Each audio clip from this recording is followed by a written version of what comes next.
more than 200 journalists have been killed in Gaza.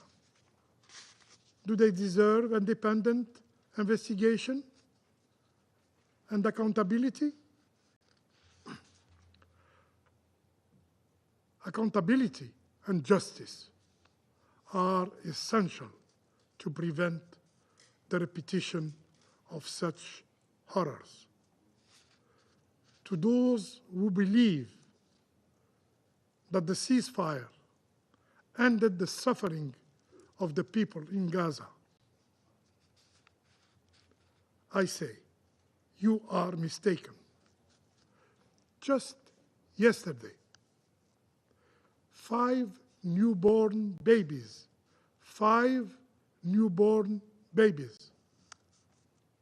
froze to death in a hospital in Gaza City.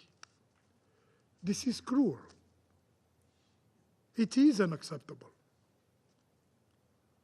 And it will remain forever a stain in the conscience of humanity. Mr. President, the Palestinian people will not forget their land. The Palestinian people will not relinquish their right, and they will not cease their struggle for freedom. Occupation will never be accepted. Abnormal situations can never be normalized. Therefore, the international community must address the root cause of the suffering, I mean, the illegal occupation. And the ceasefire agreement should serve as the foundation of a comprehensive and durable peace plan under international law. We have no more time to waste. The ruling of the ICG and the General Assembly resolution ES 1024 are clear.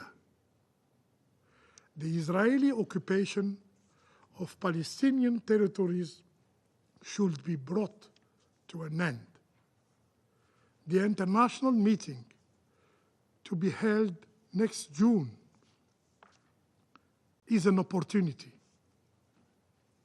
that we must seize for an irreversible path toward the establishment of a Palestinian state in the boundaries of June 1967. As President Abdelmajid Tebboune rightly stated, and I quote,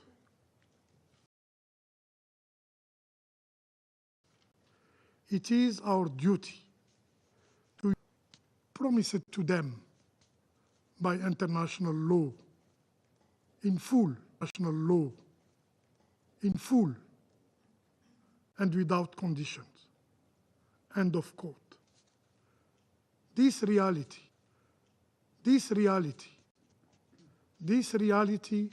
is the establishment of a sovereign Palestinian state with Al-Quds Sharif as its capital. I thank you, Mr. President. I thank the representative of Algeria for their statement. I now give the floor to Denmark. Thank you, Mr. President. And let me also thank Special Coordinator Kak, Ms. Akamani, and Mr. Levy for their substantive and useful briefings. Colleagues, for decades, the international community has discussed the Israeli-Palestinian question, determined to reach a lasting peace through a two-state solution. This remains as urgent as ever. Mr. President, the first month of the ceasefire has brought much needed relief to the Israeli people and the civilian population of Gaza. We urge all parties to do their utmost to uphold this ceasefire and ensure its full implementation. As we've heard here today, the suffering of the innocent people who were taken hostage by Hamas on October 7 has been immense. It is hard to fully comprehend the terror they have endured. I thank Ms. Agamani for sharing her shocking experience and her perspective with us today. It takes much courage and strength to do so. Let me be clear. As stated many times before, we condemn the terrorist actions of Hamas and reiterate our call for all remaining hostages to be released immediately and without conditions. This must be done in a private, dignified, and safe manner. We regret that this has not been the case so far. Our condolences go to the grieving families whose loved ones tragically did not make it out alive. And our thoughts are with those who are still waiting to be reunited with loved ones, including you, Ms. Agamani. Mr. President, the ceasefire is saving lives, and the humanitarian consequences of the resumption of hostilities are simply unconscionable. We must do all we can to avoid that, and for the ceasefire to continue and move to phase 2. We welcome the surge in humanitarian aid into Gaza, as well as the resumption of medical evacuations. There is now an urgent need for critical medical equipment to enter Gaza. More heavy machinery for removal of rubble and unexploded ordnance is also needed. We thank the UN and the humanitarian community, including UNRWA, for their tireless work to make this possible. Gaza now faces a daunting task of reconstruction. The international community must support these efforts. Denmark and the European Union stand ready to do so within the proper framework. We note in this regard the active role taken by Egypt and other countries of the region in developing a comprehensive plan for Gaza's early recovery and reconstruction. We hope that these and other efforts can lead to a better future for the civilian population of Gaza, who have long suffered from Hamas' brutal leadership and devastating consequences of war over the past 60 years. Mr. President, in the West Bank, including East Jerusalem, we are deeply concerned by the escalating violence and large-scale security operations. We recognize the legitimate security concerns of Israel and the need to combat terrorism. However, we reiterate that security operations should be carried out in accordance with international law, including international human rights law. We are deeply alarmed by the continuing expansion of illegal Israeli settlements, the drastic increase in settler violence, as well as extensive movement restrictions. We recall that the settlements are illegal under international law and undermine the prospects for a two-state solution. The continuous settler violence must stop and perpetrators held accountable. Mr. President, recent attempts to forcibly enter and close down UNRWA schools in East Jerusalem, challenging Palestinian children's right to education, are deeply concerning. UNRWA has a unique mandate to provide state-like services to millions of Palestinians. Services UNRWA delivers until they eventually can be handed over to Palestinians. Hindering this mandate risks undermining the prospects of a two-state solution. We further emphasize the importance of reforming and revitalizing the Palestinian Authority to be able to effectively exercise their governance and security responsibilities in the West Bank. Together with the EU, we will continue to support the Palestinian Authority along its path of reform. Meanwhile, we call on Israel to release the withheld clearance revenues. In conclusion, Mr. President, the Middle East is at a crossroads. After immense suffering, death, and destruction, we must deliver lasting peace to the peoples of Israel and Palestine. A peace with security and dignity, as mentioned by the Special Coordinator. The formula for this is well known. It is the realization of two states, Israel and Palestine, living side by side in peace and security. Denmark remains fully committed to this goal. I thank you. I thank the representative of Denmark for her statement. Now I give the floor to Republic of Korea. Thank you, Mr. President. At the outset, I would like to thank Special Coordinator Sigrid Kaak and Mr. Daniel Levy for their briefings. In particular, I would like to thank Ms. Noah Argamani for her testimonies. I believe everyone in this chamber takes your testimony very seriously and understands clearly and loud the message you want to convey today. Mr. President, for the last month, Israelis and Palestinians as well as the entire world, have been witnessing what firm political will can bring to the region. Family members of Israeli hostages, brutally and unjustifiably held by Hamas for more than a year, have finally reunited with their loved ones. Palestinian prisoners were also freed by Israelis. Hundreds of trucks now enter Gaza every day, and law and order there has been improved. Now is the time to think about a peaceful tomorrow.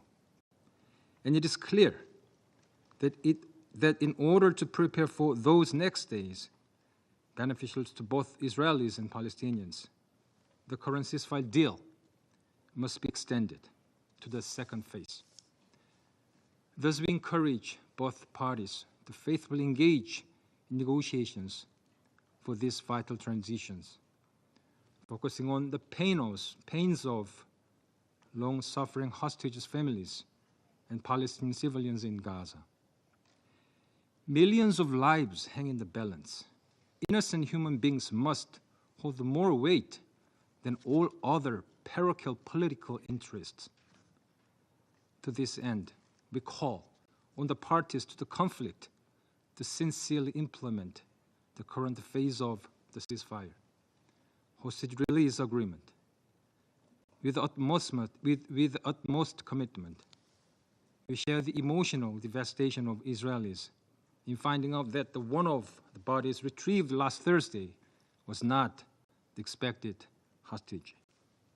Hamas must exert every effort to return all hostages, both living and dead, with dignity to the family members.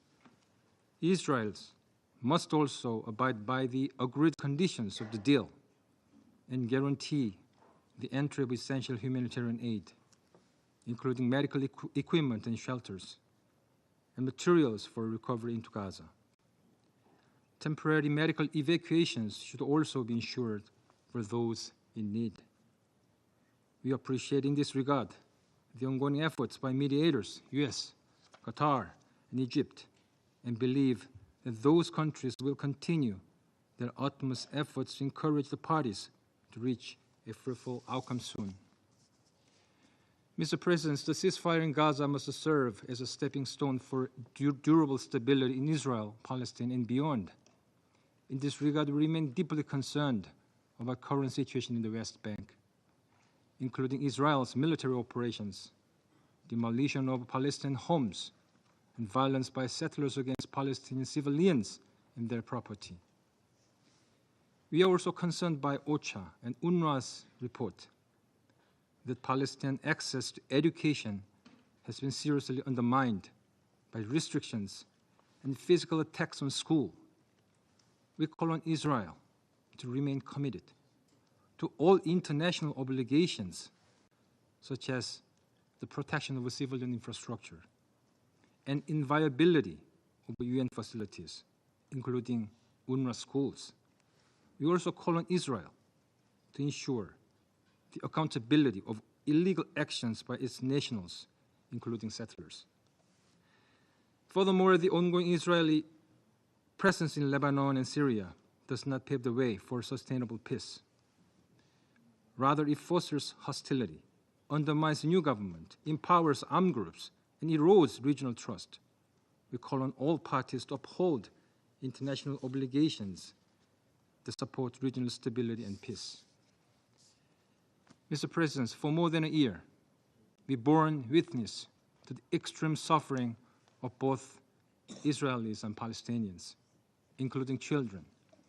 The harrowing return of small, lifeless bodies of the Bibas brothers last week reminded us once again that the current confrontation resulting in endless agony should be put an end at the earliest time possible. Far too many children have died. In order to obtain a lasting solution, illegitimate aspirations and the security concerns of both Israelis and Palestinians should be fully considered based on the two-state solution. Noting the multiple suggestions for recovery and reconstruction in Gaza are being discussed in the international community, we hope the sincere discussions will lead to a viable, right-based plan for reconstruction in Gaza, in line with international law. The Republic of Korea, as a member of the Security Council, will keep engaging in this process. I thank you, Mr. President. I thank the representative okay for the statement, and I'll give the floor to Guyana. Thank you, Mr. President. I thank Acting Coordinator Ms. Sigrid Kaag for her briefing and have taken careful note of the perspectives offered by Mr. Levy. I commend Ms. Argamani for her bravery during her harrowing ordeal in Gaza and thank her for sharing her experience with us today. Mr. President, Guyana has been closely following the developments in the occupied Palestinian territory. The pressing questions for us, as for many member states, concern the continued implementation of the ceasefire in Gaza and the end of the violence in the occupied West Bank. On both fronts, strong diplomatic efforts are required given the negative trends that we are seeing.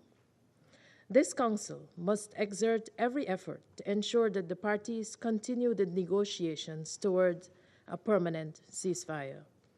In the same vein, it is imperative for the Council to take action to stop the spiraling violence being perpetrated by the occupying power in the occupied West Bank, including East Jerusalem. Mr. President, we have seen the respite afforded hundreds of thousands of Palestinians through the implementation of the first phase of the ceasefire in Gaza.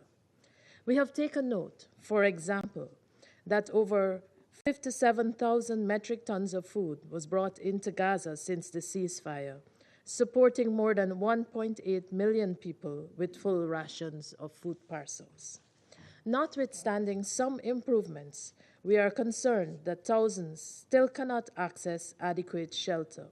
Many sick and seriously wounded are unable to access the care they need owing to a decimated healthcare system. The situation is exacerbated by the rate of denial of the relevant authorizations for persons, particularly children, requiring medical evacuation to other countries. The continued characterization of certain critical items as dual use adds to the humanitarian strain that many Palestinians are still enduring. We regret that as Palestinians are experiencing immense suffering, the lifeline they have found in UNRWA has been taken away. This has happened despite decisions taken by member states of the United Nations for the agency to continue implementing its mandate as established by the General Assembly. We again call on Israel to abide by its charter obligations to ensure that the UN's work, including that of UNRWA, is not hindered in the occupied Palestinian territory. Guyana urges the parties to fully abide with their obligations under international law, including international humanitarian law and human rights law. We call for the unconditional and dignified release of all hostages and Palestinians detained in Israel without charge. Guyana also emphasizes the obligations to treat hostages and detainees with respect and dignity, and stresses that they should be allowed visits by the Red Cross. We have followed closely the matter involving the Bibas family that was taken hostage on 7th October. We are saddened that all those taken hostages were not released alive to Israel. There must be full accountability for all the atrocities perpetrated during this war, including for the taking of hostages, the killing of civilians, the forced displacement of hundreds of thousands of persons, and for the use of starvation as a weapon of war. Mr. President, it is critical that the ceasefire in Gaza continues to hold, and we urge the parties to prioritize the lives of civilians as they negotiate the remaining phases of the ceasefire agreement. Gaza must not be plunged again into war after 15 months of death and destruction. While our eyes are on the fragile ceasefire in Gaza, the threat of an inferno in the occupied West Bank is real, and many of the same patterns observed as the Gaza war developed are now being witnessed in the West Bank. Guyana urges the Council to work collectively to prevent further displacement, death, and destruction in the occupied West Bank. The cumulative effect of Israel's continued violent occupation of the Palestinian territories is the systematic undermining of the two-state solution and entrapment of the Palestinian people in a cycle of violence and poverty. Israel's operations in the occupied West Bank, for example, negatively impact the capacity of the Palestinian Authority to govern the area. We urge the international community to continue supporting a lasting, just, and comprehensive solution of the Palestinian question. Israel's settlement policies and practices must end. It must adhere to its obligations to bring its occupation of the Palestinian territories to a swift end in line with the advisory opinion of the International Court of Justice and General Assembly Resolution ES 1024. I reiterate 3 appeals. First, there must be a permanent create the conditions for Palestinians to rebuild their lives. Simultaneously, the hostilities in the occupied West Bank must cease. Second, all efforts aimed at resolving the Palestinian question should align with the two-state solution and help to advance it. Third and final, respect for international law should be the guiding principle that governs actions on the Palestinian question.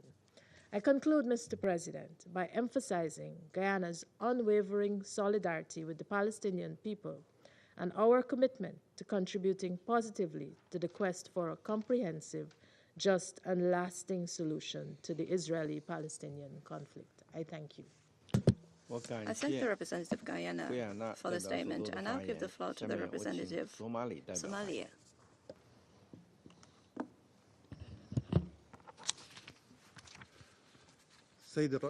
Mr. President,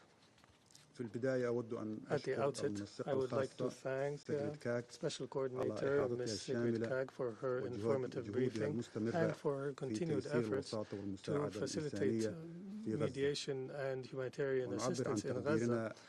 And we express our appreciation for the vital role of the United Nations and the regional partners in order to promote peace and stability in the region, in particular, in light of the current challenges. We have listened carefully to the briefings by the speakers today, and we welcome the prisoner exchange that has taken place lately, and we consider it a positive measure in order to build trust between the parties, and we call for the full commitment to international law in implementing the measures. Mr. President, the ceasefire deal is a decisive step towards ending the hostilities and alleviating the suffering of the civilians in Gaza. We urge the parties to fulfill their commitments as per the ceasefire and to refrain from anything that threatens the truce. This ceasefire deal must be a basis for a sustained peace in a manner that guarantees protection of civilians and providing urgent humanitarian assistance. In this context, we call for the transition from Phase 1 to Phase 2 of the ceasefire, so that the ceasefire continues and leads to a sustained peace. All military operations in the occupied Palestinian territory must end, in particular in the West Bank and East Jerusalem. The continued attacks and the illegal arrests and the settlement expansion and the excessive use of force all undermines the spirit of the ceasefire deal and impedes the efforts of mediation that seeks to preserve the stability. The international community must condemn these violations clearly, and all parties must commit to the highest degree of restraint to prevent escalation. The mediation efforts will not succeed if the aggression continues unchecked. Mr. President, the next phase must include comprehensive measures to facilitate reconstruction, especially rebuilding the health sector in Gaza. The medical facilities have suffered great damage, leaving thousands without access to health care. We emphasize also the need to guarantee the free and uninterrupted flow of humanitarian assistance into Gaza without characterizing life-saving items as dual-use items. Humanitarian assistance must be fully neutral and free from politicization. We also emphasize the need to establish a central mechanism for medical evacuation to guarantee access to urgent medical treatment.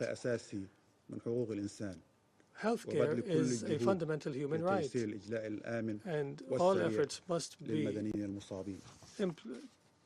implemented to secure safe medical evacuation. Mr. President, we have been following with great concern the recent restrictions imposed by the Israeli authorities against UNRWA. UNRWA is the lifeline of humanitarian assistance in Gaza. They provide vital assistance, healthcare, education for millions of Palestinians. Banning UNRWA's operations increases the humanitarian crisis and prevents vulnerable segments from essential services. And despite these challenges, the collective support for UNRWA is necessary so that we can guarantee the continued services, education and health services for millions of Palestinians. We urge the international community to support UNRWA in order to guarantee its continued effective operations and life-saving services for Palestinian refugees. In conclusion, Mr. President, the people of Gaza, as have all Palestinians, have suffered decades of suffering and persecution. It's time for serious work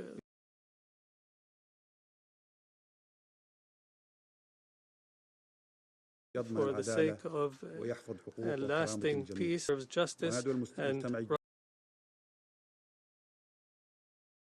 rights and dignity for all. We call on the reconstruction and providing humanitarian assistance to guarantee a future of hope and stability. This fair and lasting solution is based on the principles of self-determination and the right of return. The Palestinian people must not be deprived of their legitimate aspirations in sovereignty, dignity, and security. Any peace initiative must address these fundamental rights represented in the establishment of a sovereign, independent Palestinian state on the borders of 1967, with East Jerusalem as its capital, and must guarantee the right of refugees to return home as per the General Assembly Resolution 194. Thank you, Mr. President. I thank the representative of Somalia for the statement, and I'll give the floor to the representative of Sierra Leone. President, I thank Special Coordinator Sigrid Kaag for her valuable update on the overall situation in the Middle East, particularly regarding the status of the implementation of the ceasefire agreement in the Gaza Strip and the ongoing escalation in the West Bank. I also thank Mr. Daniel Levy for his contribution. A special thank you to Ms. Noah Agamani for her personal testimony and call for action, which we must heed. At the outset, Sierra Leone is encouraged by the steady progress in implementing the ceasefire agreement between Israel and Hamas, which took effect in January this year. This first phase provides an opportunity for the conflicting parties to fulfill their obligations under international law and humanitarian, ensuring the protection of civilians. We're encouraged by the renewed sense of relief and optimism that the pause in hostilities brings to civilians in the Gaza Strip and to the hostages held by Hamas since October 2023, despite the uncertainty that still looms. We urge all parties to uphold the terms of the agreement and demonstrate even greater political will and commitment as they proceed to the next phase of negotiations. Sierra Leone will continue to express its full support for the mediators and their steadfast dedication to the process. It is our hope that this pause will lead to a permanent end to the conflict and a lasting ceasefire extending throughout the entire occupied Palestinian territory. Mr. President, we have taken note of the letter from the permanent representative of Israel to the United States, dated February 21, 2025, concerning the tragic case of the Bibas family. The tragedy of all affected families behoves the conflicting parties and leadership to commit to the full implementation of the ceasefire agreement. As we extend our deepest sympathies to all victims, including the hostages and their families, we reiterate our call for investigations into allegations of abuses against hostages, prisoners, and for accountability for the grave crimes committed in the context of the conflict in Gaza and ongoing occupation of Palestine. In the context of the release of hostages and prisoners, we recognize the critical role of the International Committee of the Red Cross.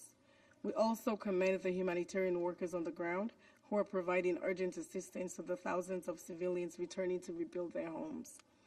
Sierra Leone, however, remains concerned by the operational and administrative challenges faced by UNRWA as it strives to meet the needs of the population in the occupied Palestinian territory.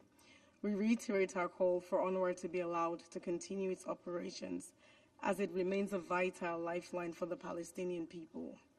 Mr. President, reports from the West Bank are deeply troubling, with over 40,000 civilians displaced after weeks of sustained violence and destruction. Sierra Leone is gravely concerned about the ongoing military operations in the areas surrounding Jenin, Tol Karim, and Tubas, as well as the arrest and detention of civilians and the severe restrictions on movement that are endangering the safety and livelihoods of Palestinian civilians. We're equally concerned about the increasing violence from settlers and clashes between armed Palestinians and Israeli forces. At this juncture in our efforts towards a peaceful resolution of the Palestinian issue, Sierra Leone wishes to emphasize the following points. First, the surge in humanitarian assistance must be sustained, and humanitarian actors should be granted unimpeded access across the Gaza Strip and the West Bank. We support the call for humanitarian experts for increased commercial activity to reduce civilian dependence on humanitarian aid and to revitalize the local economy. We also stress the urgent need for Israeli authorities to approve the entry of items deemed as dual-use items for medical purposes and to expedite the approval processes for the evacuation of children and other patients requiring specialized medical treatment. Second, we recognize the importance of early recovery and reconstruction efforts in Gaza, which are crucial for rebuilding lives and institutions that will help safeguard peace and secure the future of Palestinians. Both the Gaza Relief and Early Recovery Plan and the Gaza and West Bank Interim Rapid Damage and Needs Assessment offer valuable strategies in this regard. Third, the international community must continue to strengthen the political framework for a two-state solution that ensures the self-determination of the Palestinian people based on international law and relevant United Nations resolutions. Over the years, it has become clear that only a diplomatic and political resolution can bring lasting peace, and the Israel-Palestine conflict is no exception. We look forward to participating in the upcoming international conference under the auspices of the UN in June. In conclusion, Mr. President, it is imperative that the parties prioritize peace and continue to uphold and implement the ceasefire agreement, and we collectively remain steadfast in our commitment to resolving the long-standing conflict between Israel and Palestine. Only through sustained dialogue, adherence to international law, and a collective will to achieve a peaceful resolution can we ensure a future of security, dignity for both Israel and Palestine, and self-determination for the Palestinian people. The international community must continue its efforts to support a just and lasting solution grounded in the principles of peace and justice for both Israelis and Palestinians. I thank you. I thank the representative of Sierra Leone. I give the floor to the representative of France. Monsieur le Président, je remercie la coordinatrice spéciale et Monsieur Lévy pour leurs interventions, ainsi que Madame Noa Argamni pour son témoignage. La France a suivi avec beaucoup d'émotion le retour en Israël des dépouilles de Shiri Bibas, de ses deux enfants Ariel et Odette Lifshitz, exprime as well as that of Odette's Lifshitz. France extends sincere condolences to their families and to their loved ones. And we were outraged to learn that Hamas initially had not returned the body of Shiri Bibas to her loved ones. La France réaffirme sa That is an solidarité unspeakable avec les act. familles de tous les France otages. reiterates Nous avons une its pensée particulière pour les unwavering proches de notre solidarity with the compatriote families of all the Ohad Yahalomi, hostages. toujours retenu.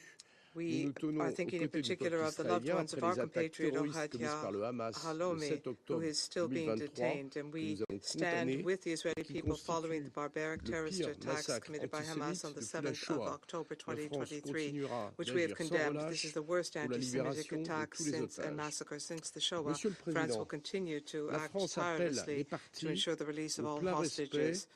The maintenance of a ceasefire is essential. France calls on the parties to fully respect the ceasefire agreement after many months of shelling and civilian victims in L'afflux d'aide humanitaire doit s'intensifier. Discussions on the extension must begin and the flow of humanitarian aid must be ramped up and the displaced must be able to return home.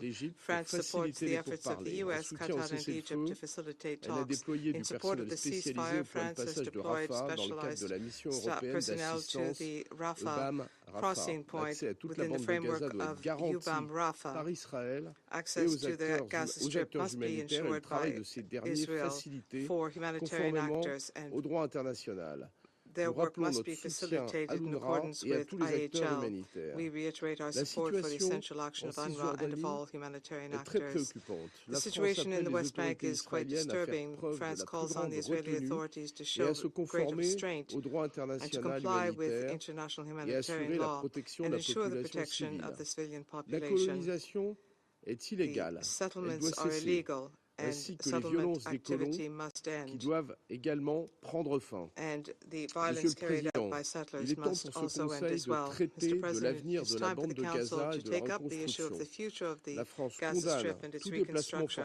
We condemn any forced displacement of the Palestinian population.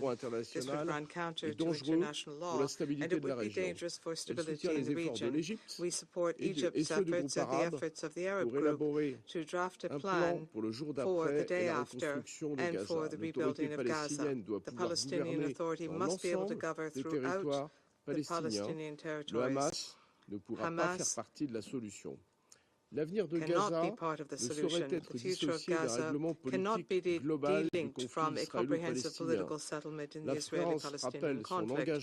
France recalls its commitment to the irreversible process of an effective implementation of the two-state solution with security guarantees for Israelis and Palestinians. This is the only way to ensure just and lasting peace. With that in mind, France will co-chair in June 2025 with Saudi Arabia an international conference for the implementation of the two-state solution here in New York. Thank you. I thank the representative of France, and I give the floor to the representative of Panama. Muchas gracias, señor presidente.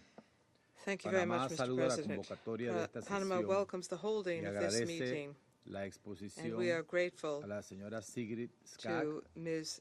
Sigrid Kaag for briefing us on the situation in the Middle East and in Gaza. We also welcome the briefings of we also welcome the Observer State of Palestine, Israel, and Kuwait at this meeting, and we are also grateful for the briefings provided by Ms. Noa Argamani truly a tragic story, and we thank Mr. Daniel Levy as well for their sincerity. Once again, Panama firmly condemns the atrocious terrorist attacks on the 7th of October 2023 perpetrated by Hamas. Those acts unleashed the current conflict. It is important for the parties faithfully to comply with the agreements, and we reaffirm our robust support for the right of the people of Israel to live in peace and security within recognized borders. At the same time, we underscore the need for a solution which will ensure peaceful coexistence between Israelis and Palestinians. This Council's resolutions underscore the importance of implementing resolution provisions applicable in the current context, particularly in the face of persistent challenges impacting the civilian population and humanitarian assistance. Regrettably, the situation on the ground continues to worsen in some areas. In the West Bank, some actions on the ground continue to lead to despair and suffering for the population. The expansion of settlements continues to change the dynamics on the ground, and this is exacerbating tensions and making any possibility of stability even more difficult.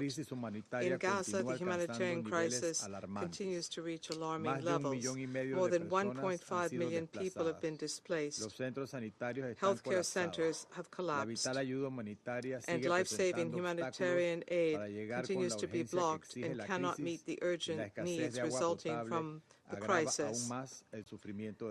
The shortage of drinking water is further worsening the suffering of the population.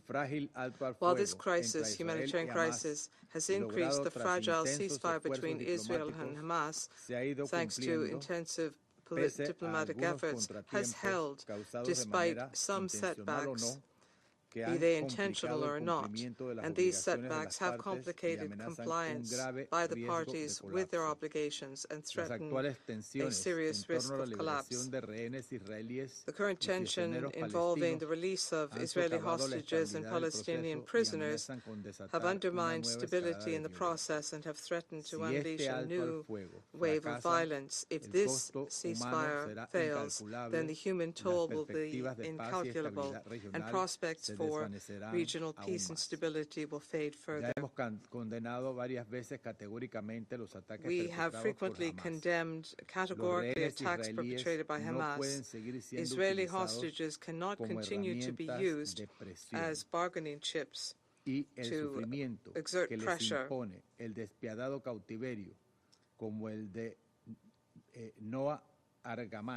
The testimony that we've had from Noa Argamani here, it was a very moving testimony of her own personal experience. Such tragedies are unjustifiable. We thank her for her courage and the wisdom of her message. Hostages cannot be used as leverage in negotiations without any guarantees. Kidnapping, the display of them and using them as propaganda are a serious violation of IHL and must cease immediately. There's no justification, nor is there any context which allows them to be exploited in such a way. Panama underscores that trust must be built through political will and concrete actions and not through threats, and we urge the parties in the conflict to continue to promote diplomatic solutions to ensure the implementation of the agreements that have been reached, and so that sustainable peace can be achieved and urgent reconstruction can begin so that we can restore trust.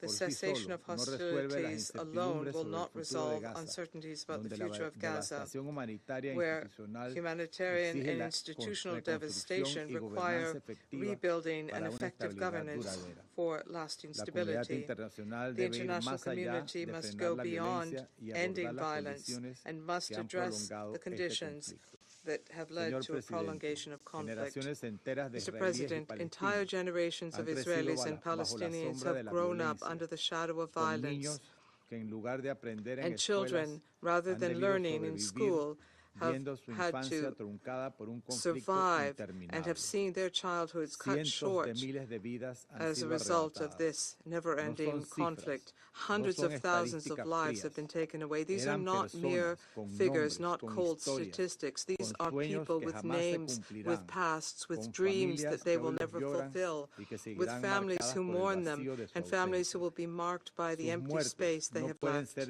Their deaths cannot be seen as an inevitable consequence of the conflict. Every one of them reminds us of the urgent need to find a solution to put an end to this suffering. And to those who have survived, who today live in the rubble of what they used to call home, as well as those who have been released after months of captivity, all of them deserve something basic: dignity. Thank you. I thank the representative of Panama. I should now give the floor to the representative of the United States. Thank you, Mr. President. Thank you, Special Coordinator Sigrid Kaag and Daniel Levy, for your briefings. And the United States wants to especially thank Noah Argamani for coming here today to provide such compelling testimony to the depravity of Hamas and what you endured. The United States stands with you and with all hostages, and we join other members of this council who have expressed condolences for those who lost loved ones, and to demand the release of those still in captivity, including your partner. At the outset, it is important to note that the United States continues our work with Qatar and Egypt to ensure full implementation of the ceasefire and hostage release deal. The depth of Hamas's cruelty knows no ends, and we are appalled and horrified by their desecration of the remains of Shiri Bibas. This is a gruesome scene, and we join the people of Israel in mourning the loss of several members of the Bibas family. Kafir was not even a year old when he was taken, along with his 4-year-old brother, Ariel. They were cruelly murdered by Hamas. We also mourn the loss of Oded Lifshitz, a lifelong peace activist whose remains were also returned to Israel. The only solace is that the remains can be returned to their families for proper burial. Despite the squalid conditions in which he was held, we are glad that American citizen Sagai Dekel Hen was released after nearly 500 days in captivity. That said, we must never forget the lives taken as a result of the brutal Hamas terrorist attack on October 7, 2023. And the horrors endured by countless innocent people in the war that followed as a result of Hamas's actions. Hamas still holds 63 hostages, including New Jersey native Edan Alexander, and the remains of 4 Americans murdered by Hamas in Gaza. The taking of hostages is a despicable, criminal act. All hostages must be released now. Mr. President, as President Trump has made clear, the future of Gaza must look different. We cannot rely on the tired ideas of the past and expect better results. Bold thinking is needed to avoid ending up in the exact same place, death, destruction, and instability, which is untenable for Israelis, Palestinians, and the region. We have seen Hamas cynically weaponize the suffering of Palestinians by using civilian infrastructure to store caches of weapons, house fighters, and coordinate attacks. As long as Hamas stands as a force that can govern, or as a force that can administer, or as a force that can threaten by use of violence, peace becomes impossible. Hamas must be eliminated. It must be eradicated. Any plan for reconstruction in Gaza must ensure Hamas is fully removed from power and held accountable for its October 7th terrorist massacre. We look forward to a plan from our Arab partners on the future of Gaza that reflects this vision.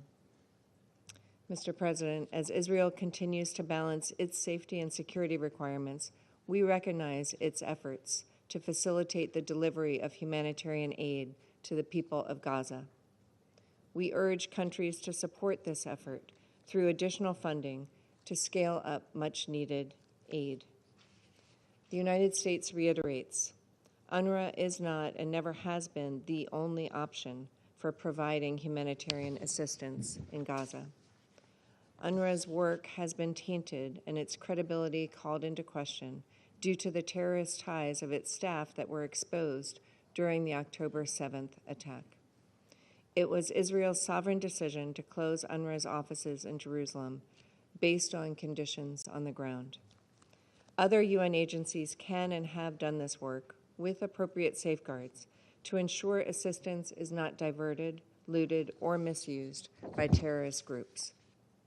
Turning to the wider region, Mr. President, we must acknowledge the Middle East continues to suffer from the nefarious influence of Iran, which continues to sow chaos. Behind every terrorist group like Hamas, behind every act of violence, behind every destabilizing activity, behind everything that threatens peace and stability for the millions of people who call this region home, is Iran. The United States will not allow Iran to manufacture or acquire nuclear weapons, through which the regime would seek to render itself immune from external pressure. As the result of the ceasefire, the countries of the Middle East have an historic opportunity to reshape their region in a way that affords its people a better path forward. An expansion of the Abraham Accords can lead to greater regional integration between Israel and its neighbors in a unified bloc to counter Iran and its state sponsorship of terror in Gaza, the West Bank, and throughout the region. The United States will do its part to create a more prosperous future for all of the region's people. I thank you. I thank the representative of the U.S. for the statement. I shall now make a statement in my capacity as the representative of China. Colleagues, I thank Ms. Karg, the Special Coordinator at Interim for the briefing, and thank Mr. Levy for the statement. Ms. Argamani, thank you also for your briefing. I express my deep sympathy for your ordeal. The 15-month-long conflict has caused unimaginable suffering to civilians of both Palestine and Israel. We sincerely hope that all detainees will be released and reunited with their families as soon as possible, and that the 2 million conflict survivors in Gaza will not be plunged into war again.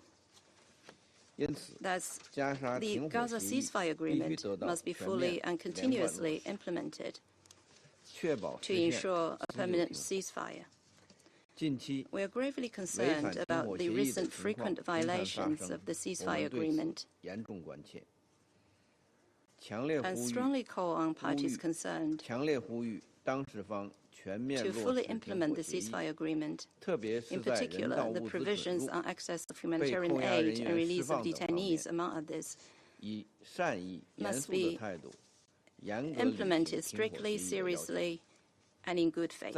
In this process, the dignity of all, including the deceased, should be respected.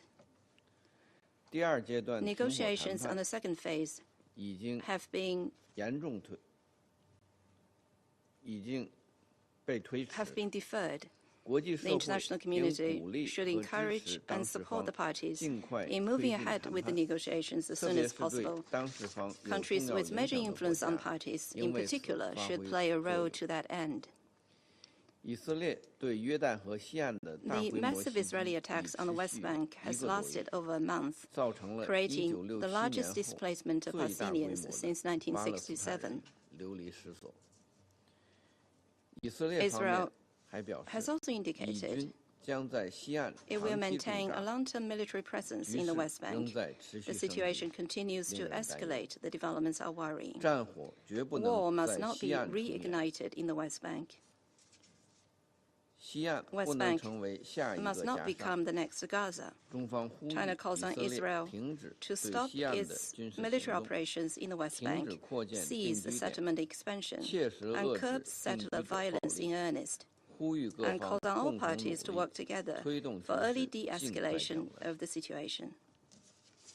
Colleagues, the fundamental crux of the decades-old Palestinian issue lies in the failure to implement the two-state solution and to establish an independent state of Palestine.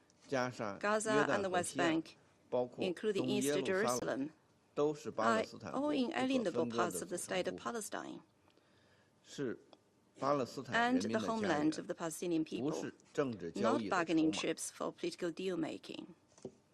The post-war governance of Gaza must follow the principle of Palestinians administrate Palestine. The international community should provide support for the reconstruction of Gaza.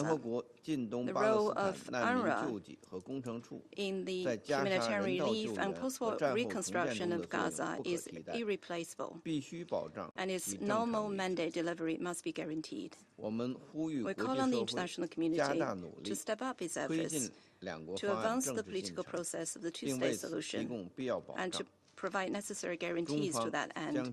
Along with the international community, China will continue our unremitting efforts to restore peace in the Middle East and to achieve a comprehensive, just, and lasting solution to the question of Palestine. Thank you. I resume my function as President of the Council. And I'll give the floor to the permanent observer of the observer state of Palestine. You have the floor. Mr. President, we thank you for convening this meeting at this critical time. We also express our thanks to Special Coordinator Sigrid Kaag for her presentation and efforts, and Daniel Levy for his important briefing. We also acknowledge the presence and testimony of Noah Argamani and echo her calls for honoring the ceasefire. Mr. President, Israel's plan is clear in Gaza, in East Jerusalem, and in the rest of the West Bank. Get rid of Palestinian demography to seize Palestinian geography. It has this recurrent dream that it will end this conflict through the disappearance of the Palestinian people. That will never happen. It will not happen. We have often repeated, there is not a people too many in the Middle East. There is an independent state missing. The failed recipes of the past will never deliver a different future. Our history is filled with wars that Israel promised will be decisive, and they were not. Of mass forcible displacement that was supposed to end the Palestine question, and it did not. The idea that more injustice, more brutality, more oppression would lead to peace is madness. The idea that more killing, more maiming, more displacing will bring security is delusional. There is no military solution to this conflict, only a political one. As we sit here and speak, on the ground, Israel is trying to make sure that political solution, the only one that leads to peace, is not viable anymore. It is destroying the two-state solution in the hope to make its unlawful annexation of Palestinian land permanent. It continues entertaining the idea of emptying the Gaza Strip of its people through so-called voluntary migration, the code name for mass forcible displacement.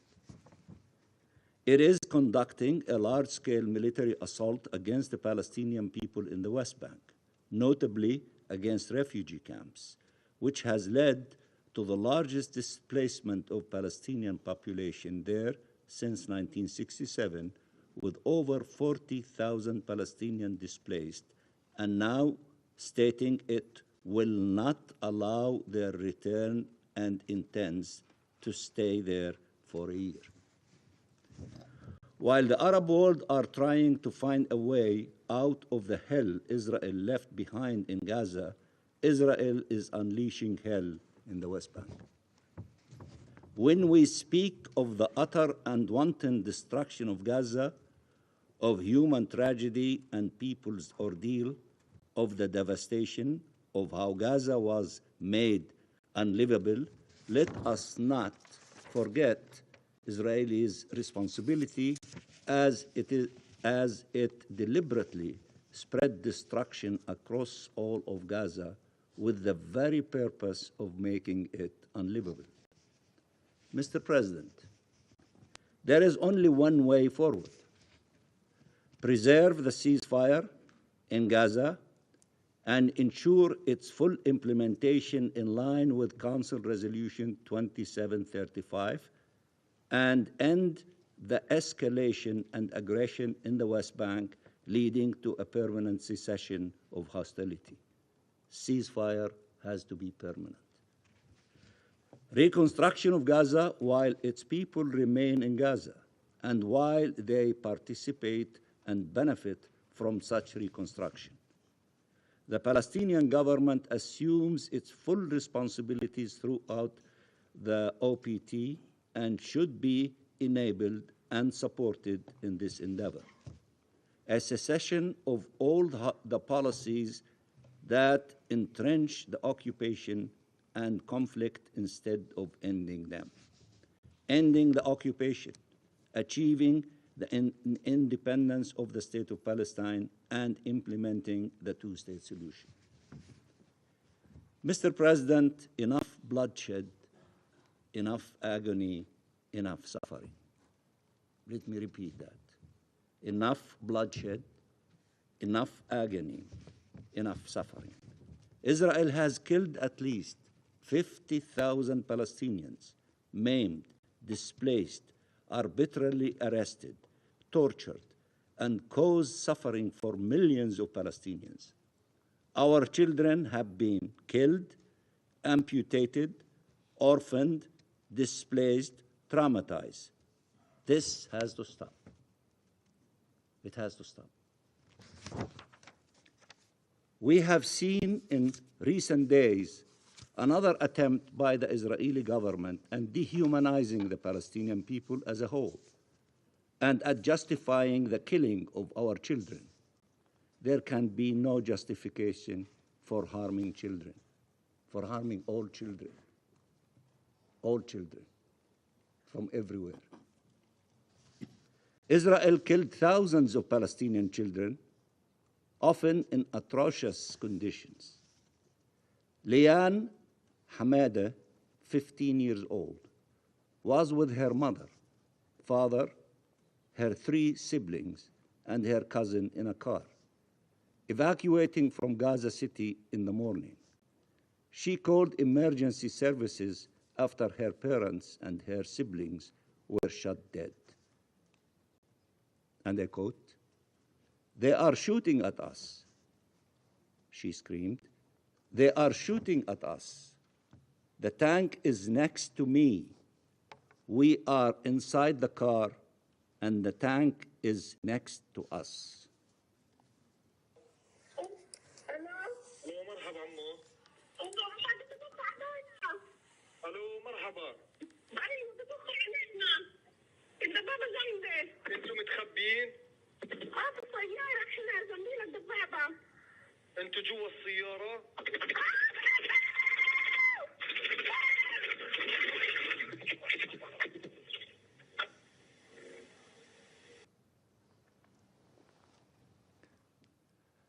Here is the recording as you heard it, her call.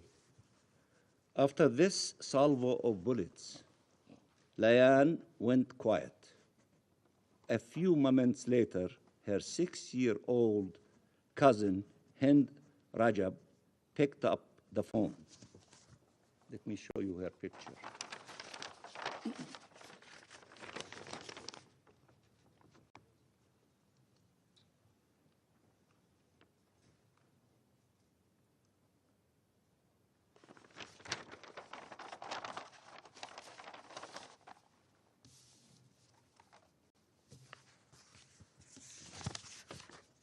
she said to the dispatcher, "They are dead. I am in the car. The tank is next to me. It is moving. It is very, very close and moving. Talk to me. When someone can you hang up? Please come take me, please. It's almost night.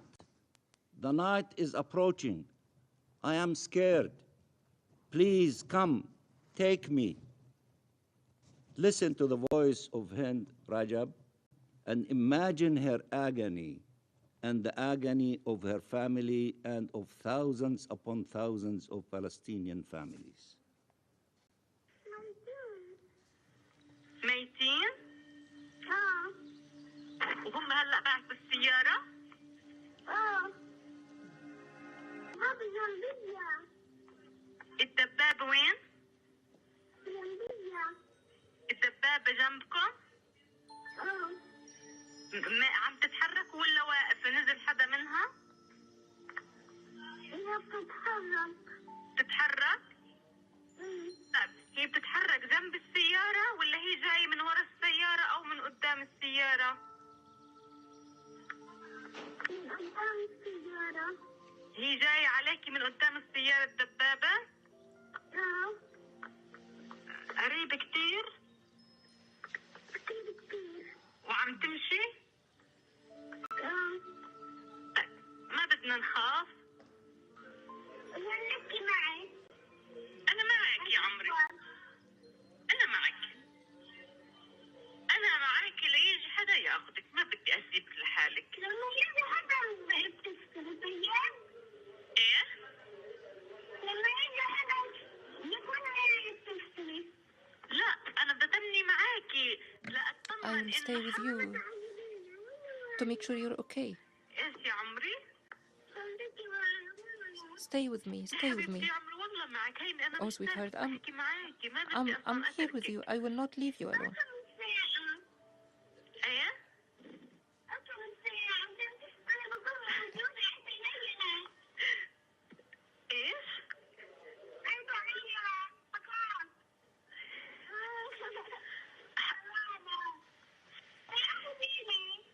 Come, take me.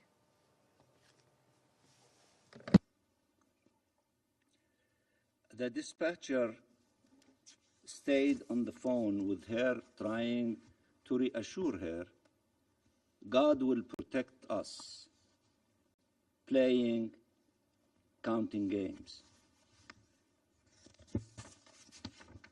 The Palestinian Red Crescent sent an ambulance with 2 emergency respondents, Yusuf Zino and Ahmed Al-Madhoun, to rescue her. They never made it. It took 12 days till rescue teams were able to reach the area. They found the 2 members of the rescue team dead, and they found Hind, her aunt, her uncle, her 4 cousins, all dead. Our children deserve compassion and solidarity. They deserve compassion and solidarity. They are born into a terrible reality, and one generation after another fall victim to it. They are not less deserving of your outrage for their killing and their inhumane treatment. All families are entitled to dignified burial of their loved ones, all of them. And as you assert this principle, remember the images of Palestinian mothers and fathers collecting what remained of the bodies of their children in plastic bags, or carrying their corpses while being displaced for miles. Remember the thousands that remained under the rubble because we were not allowed to rescue them. Remember the hundreds of Palestinians' corpses still detained by Israel. When Israel decides to delay the release of hundreds of prisoners, including women and children, That is collective punishment. Israel has abducted thousands of civilians, and they were subjected to inhumane treatment and then released or disappeared. Did you see the images of our released prisoners? Often starved, with marks and scars on their bodies. Did you know Israel subjected them to beating before their release, or to humiliating and degrading treatment, and makes them wear clothes with provocative slogans on them and film them? Or these images never made it to you? Have you seen them? I'm sure you did.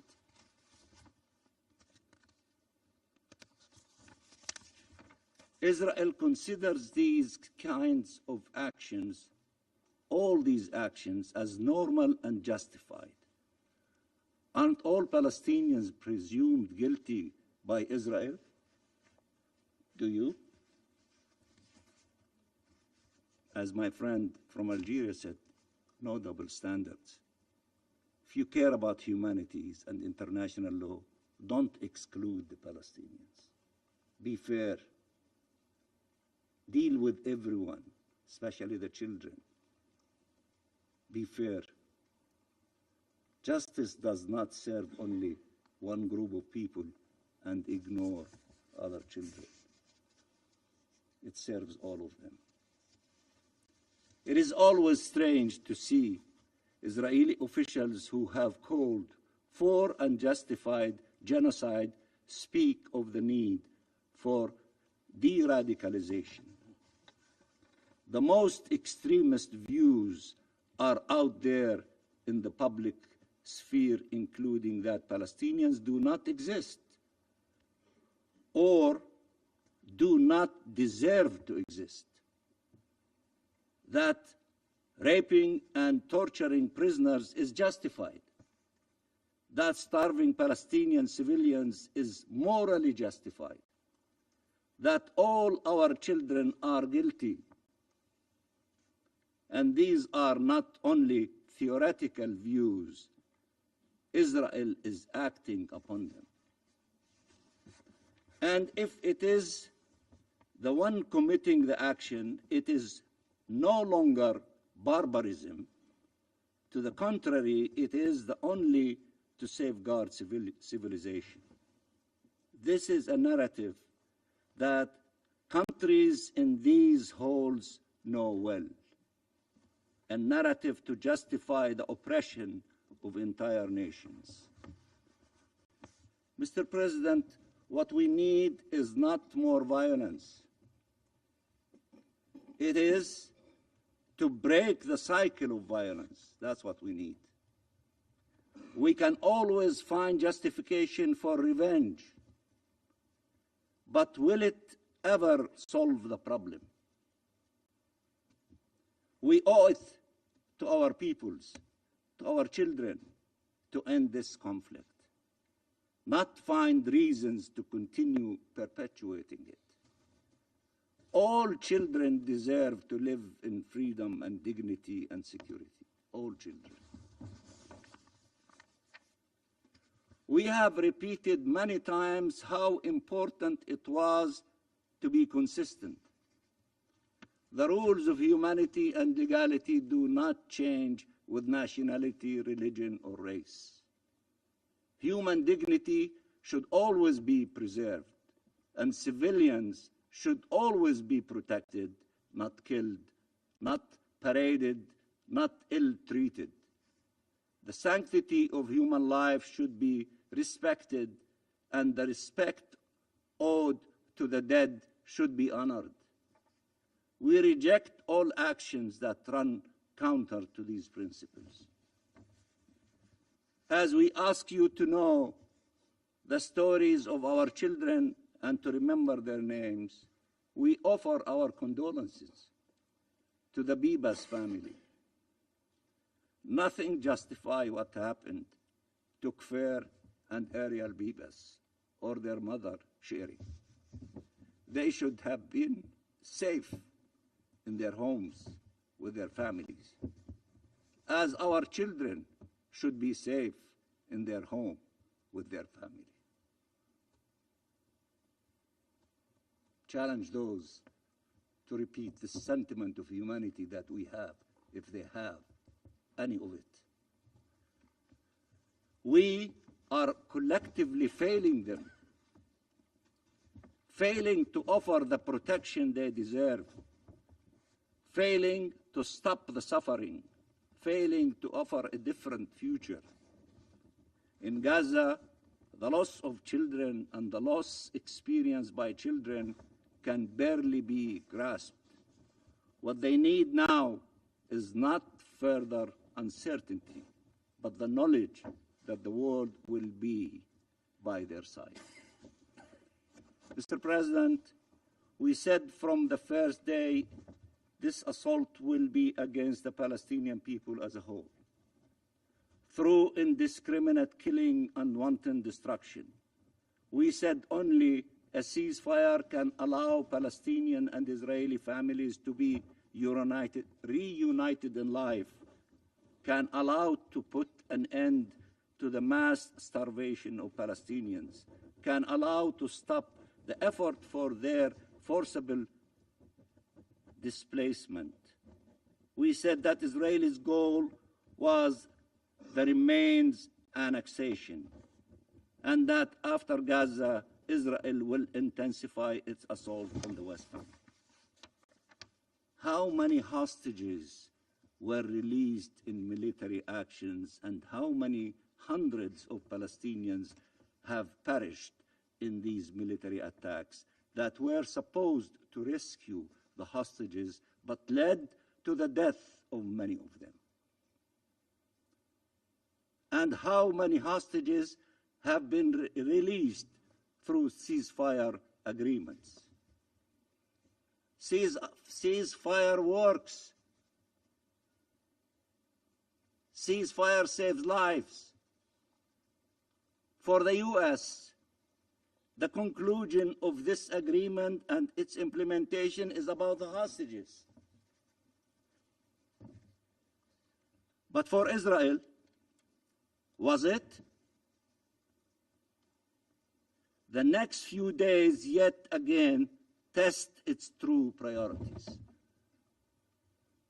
Will they destroy the ceasefire and resume fighting?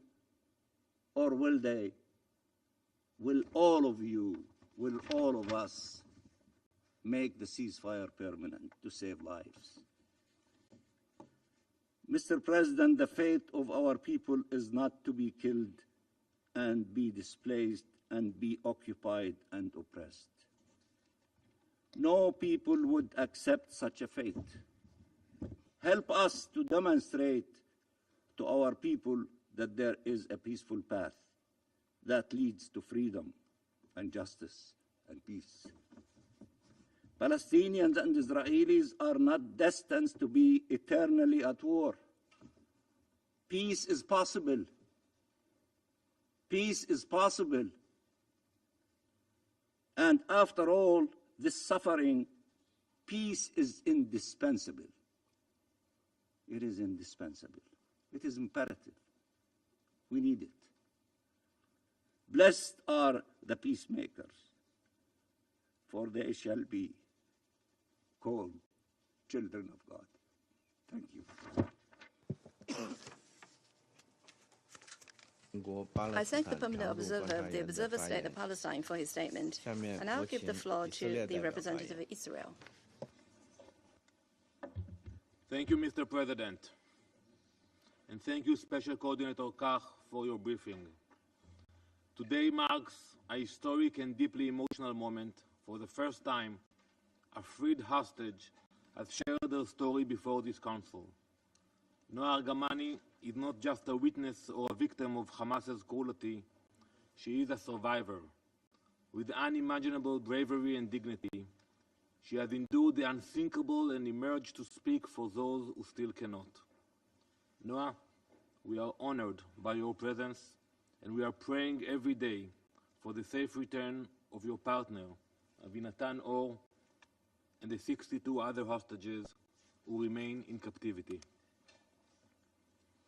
Noah, we thank you. We thank you for your courage, for your voice, and for speaking here today for those who cannot. But Noah should not have to be here today. She should not have to relive her trauma before this council, nor should she have to remind the world of what Hamas is. And yet, here she is, because for months, so many around the world and on this council have chosen to look away. Colleagues, it is time to finally pass a resolution here in this room to unequivocally condemn Hamas and designate it as a terrorist organization. It should have happened 16 months ago. I appreciated your words, Mr. Mansour, about the Bibas family, but still, you are not capable of saying the word Hamas in your speeches. You are ignoring it. In order to move forward, you have to acknowledge that Hamas will not be part of the equation. If they will be there, all your wishes will be lost.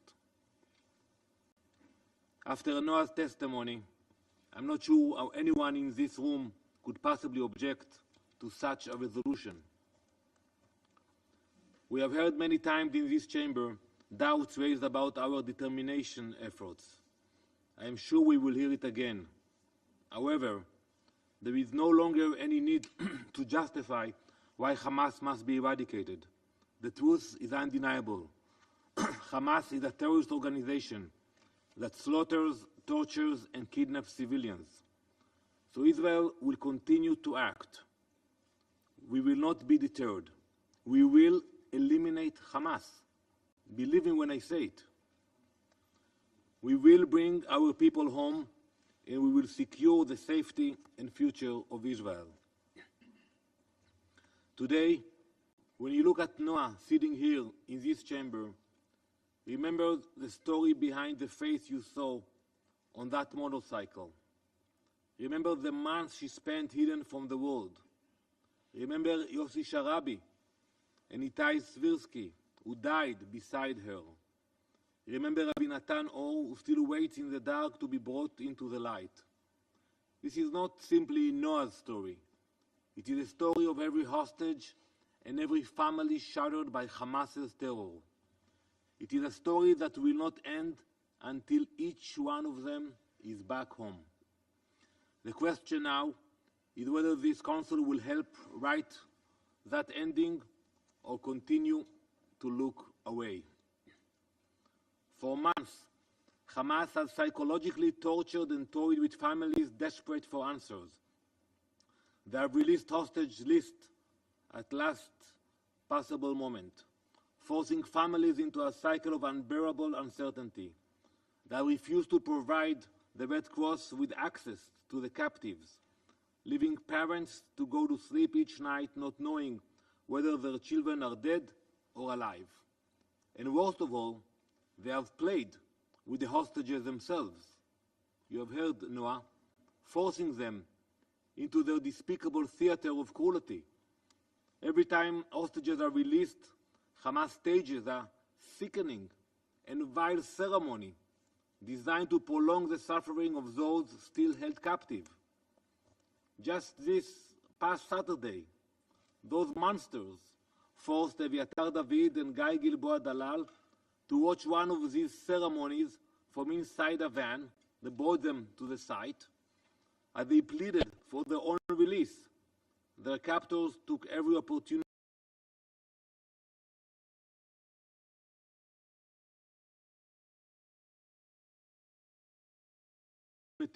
to prolong their suffering. It is not a political strategy. Nowhere has the cruelty been more evident than with the Bibas family. For over 500 days, Israelis and so many around the world, and many of you, have asked yourselves the same question. Is the Bibas family still alive? Those two beautiful boys? Now we know the answer. Hamas didn't just murder Ariel and Kfir. They slaughtered them in the most deprived way imaginable. They didn't shoot Kfir They didn't shoot Ariel. They killed them with their bare hands. These monsters looked into the eyes of a 9-month-old baby and his 4-year-old brother and strangled, beat, twisted, and shattered them with their hands. One would imagine that there is nothing more sickening than this atrocity. Somehow there is. To hide their crime, they mutilated their tiny bodies to make it seem as though they died in an airstrike. This is Hamas.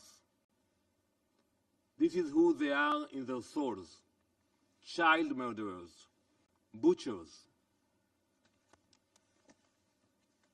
And still, this council hesitates. Still, we hear statements that draw a parallel between Israel and Hamas, as though this is a symmetrical conflict. It's not. On one side, there are families holding on to hope. On the other side, there is an organization that murders infants and holds on to their bodies until it serves a political and propaganda purpose.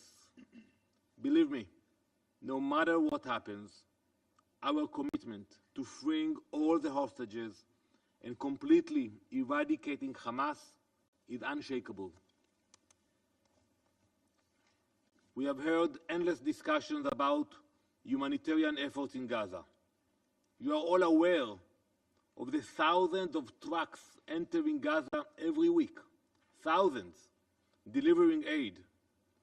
You have also all seen the videos, those grotesque parades during the release of the hostages and the return of their bodies. And in those very videos, the truth is clear. There is no starvation among Hamas, nor among the civilian population. The only starved people in Gaza are the hostages. We have seen their emaciated faces, their frail bodies, the undeniable evidence of months of deprivation. However, unimaginable suffering is clearly not worth the time of many on this council. Mr. President, tomorrow we will bury the bodies of Ariel, Kfir, and Shiri Bibas. Yarden Bibas' family is gone. The nation of Israel will come to a stop. We will escort the bodies of Ariel, Kfir, and Shiri to their final resting places. For months, Yarden endured unimaginable agony, unsure if his wife and children were alive, all while suffering in Hamas's hands.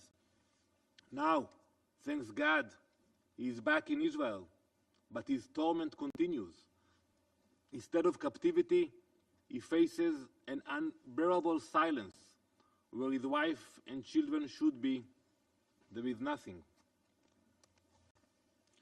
Hamas has lost any right or chance to be involved in the future of Gaza. The world has seen, through the story of Noah Argamani, the stories of Kfir and Ariel Bivas, and the stories of countless others, the extent of their cruelty. For the sake of the hostages, their families, and all those who truly seek peace, in this room, in Israel, in Gaza, it is time to let go of past conceptions. It is time to think beyond the frameworks of the past and build a new reality, one where terrorists do not hold entire communities hostage and where life is sacred once more. The path forward requires courage and imagination, out-of-the-box thinking, free of past conceptions and status quos. It also requires the Council to stand united against Hamas's tactics of terror and manipulation. To be able to build a better future, you must lay a solid foundation, a moral foundation. There is no avoiding the fact that this foundation requires a basic resolution condemning Hamas for their atrocities. I will not drop this issue. I will continue to remind you of your failing until it is finally corrected. Thank you, Mr. President. I thank the representative of Israel for the statement. And I'll give the floor to the representative of Kuwait. شكرا السيد الرئيس أصحاب السعادة سيدات والسادة السلام عليكم ورحمة الله وبركاته أتشرف بأن ألقي هذا البيان بالنيابة عن الدول العربية وقبل أن نبدأ ومع قرب انتهاء فترة توليكم رئاسة مجلس الأمن لشهر فبراير تود المجموعة العربية أن تهنئ سعادتكم وطاقم فريقكم وبلدكم الصديق بما قمتم به من جهود واضحة خلال رئاستكم اتسمت بالمنهجية والشفافية والشكر موصول للسيدة سيغريد كاخ المنسقة الخاصة لعملية السلام في الشرق الأوسط بالإنابة للإحاطة القيمة التي قدمتها اليوم. سيد الرئيس في الشهر الجاري استمرت المجموعة العربية بتحركها ونهجها البناء حيث قامت بعقد لقاءات مع مسؤولي الأمم المتحدة ورؤساء الأجهزة الأممية العامة علاوة على لقاءات مع المجاميع الإقليمية والسياسية المختلفة بما في ذلك رئيس مجلس الأمن والذي أحاط بدوره أعضاء مجلس عن فحوى الاجتماع ناقلا المشاغل العربية والرسائل المركزية التي ندفع بها. كان الهدف من هذه الاجتماعات تسليط الضوء على الرسائل الرئيسية منها الخطر الكبير والعدوان الذي كان يحدق بالضفة الغربية وفي الشمال تحديدا ولقد رأيتم جميعا ما ألم بأهل الضفة الغربية في اليومين الماضيين فقد وقع ما كنا نحذر أمام مرأى المجتمع الدولي بأسره إن ما نشهده في الضفة الغربية تصعيد غير منذ ما يزيد عن العقدين الماضيين من الزمن والمتمثل بدخول إسرائيل القوة القائمة بالاحتلال بجيشها ودباباتها إلى الضفة continues through its army, its tanks, continues with incursions and attacks in the West Bank. It's despicable what is happening. The goal is to force all of the Palestinians to move away from their territory. This unjustified attack, and which runs counter to all in that we have in the international law, including the IHL and the United Nations Charter, cost the lives of dozens of Palestinians, forcing 40,000 others to be displaced. But that wasn't enough. The Minister of Defense of the occupying power declared that the Israelis will remain in their sites in the West Bank throughout 2025. The Arab states reaffirmed the need to put an end to the Israeli settlements, which was already rejected by the international community. We reiterate our position, which rejects any and all attempt to have a forced displacement of Palestinians. This would be a war crime under the international conventions, and in particular under Article 49 of the Fourth Geneva Convention of 1949, which prohibits a forced transfer of civilians and occupied territories where they need to be protected. Furthermore, we insist on the need for the international community to undertake effective measures so as to guarantee that the Palestinian people can remain in their territory and enjoy all of its legitimate rights. We call on the international community to play a more active role so as to put an end to an aggression in the West Bank, and also to put an end to all of the attacks on the holy sites, both Christian and Muslim sites in Al-Quds Sharif. The actions by Israel show that Israel is not trying to return to calm. They're trying to undermine the ceasefire agreement in Gaza through a brutal escalation in the West Bank.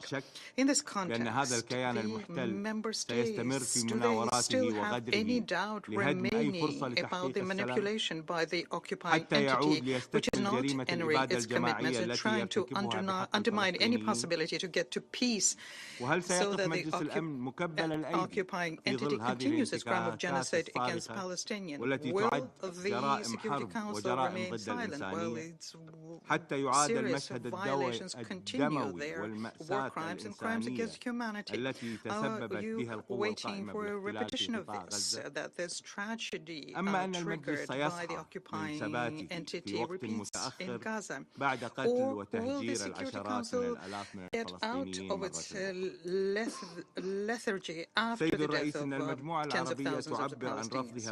Mr. President, the Arab group firmly rejects any form of forced transfer or displacement of the brotherly Palestinian people from their territory or their historic lands. We also reject any attempts to make states in the region bear the consequences of such displacement.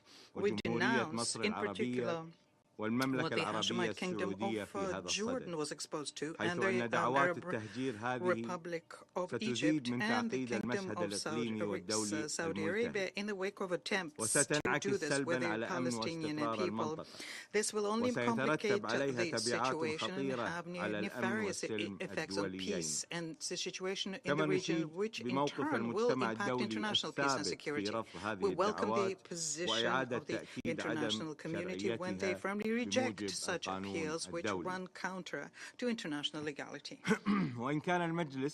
If the Security Council remains incapable of putting an end to such a tragedy, which has been going on for 16 months, they need to commit themselves to implement their own resolutions at least, and in particular Resolution 2735, which call inter alia for the following: an immediate, complete, comprehensive ceasefire, the return of Palestinian civilians to their homes and their neighborhoods throughout Gaza,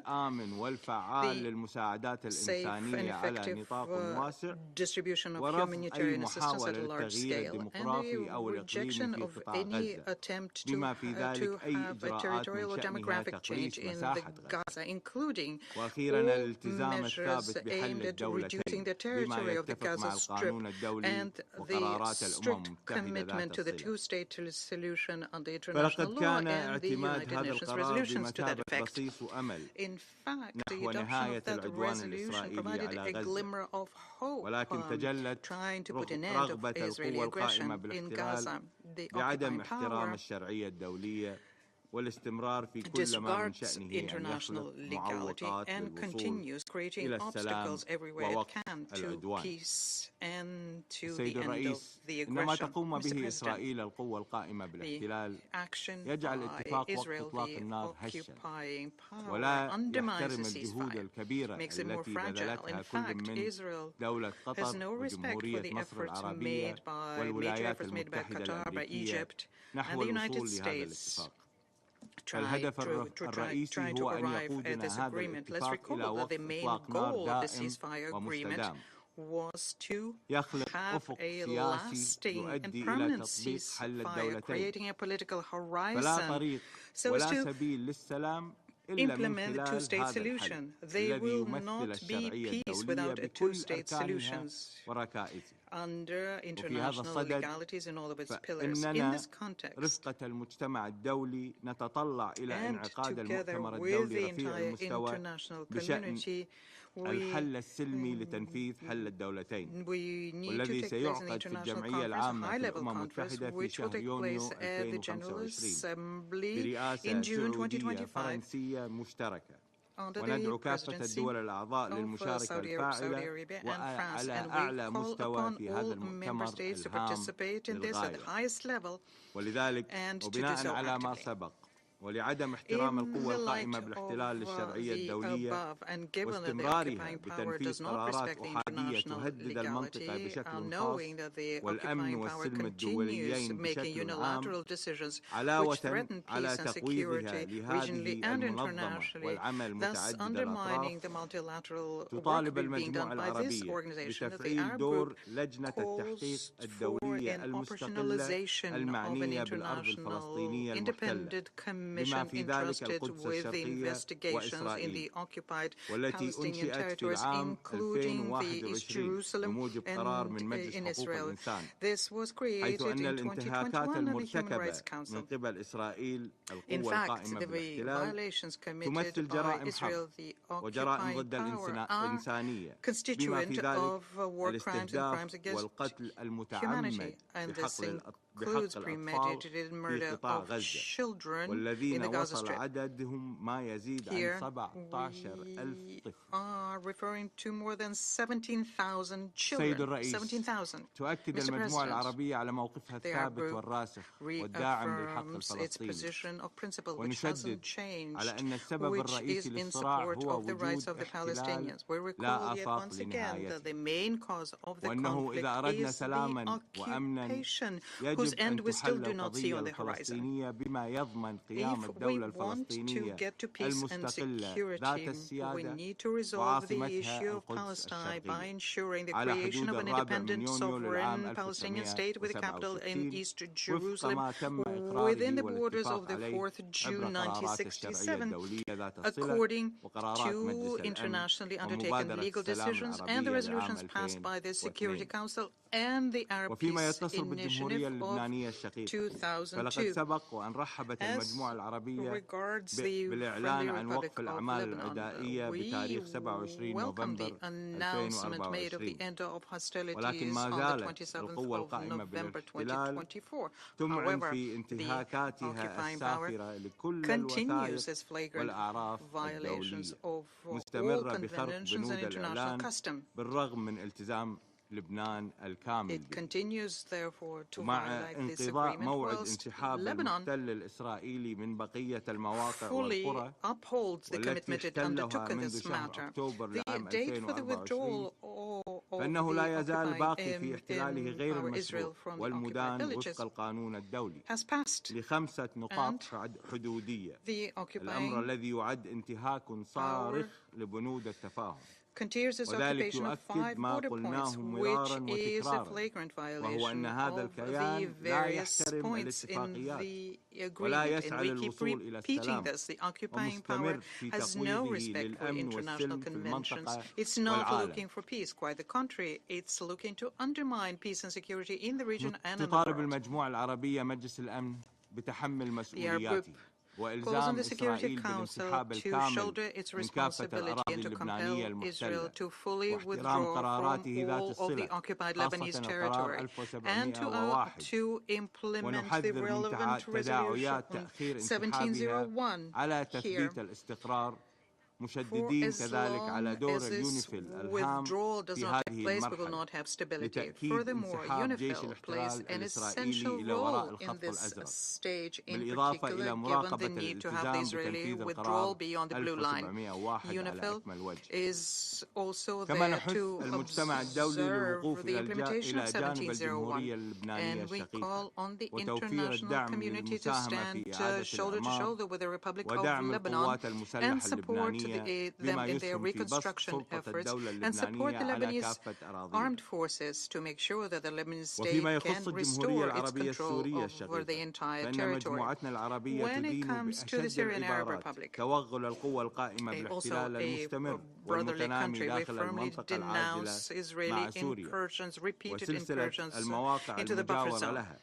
And neighboring sites near Mount Hermon and Quneitra Governorate and Deira Governorate and in Damas area.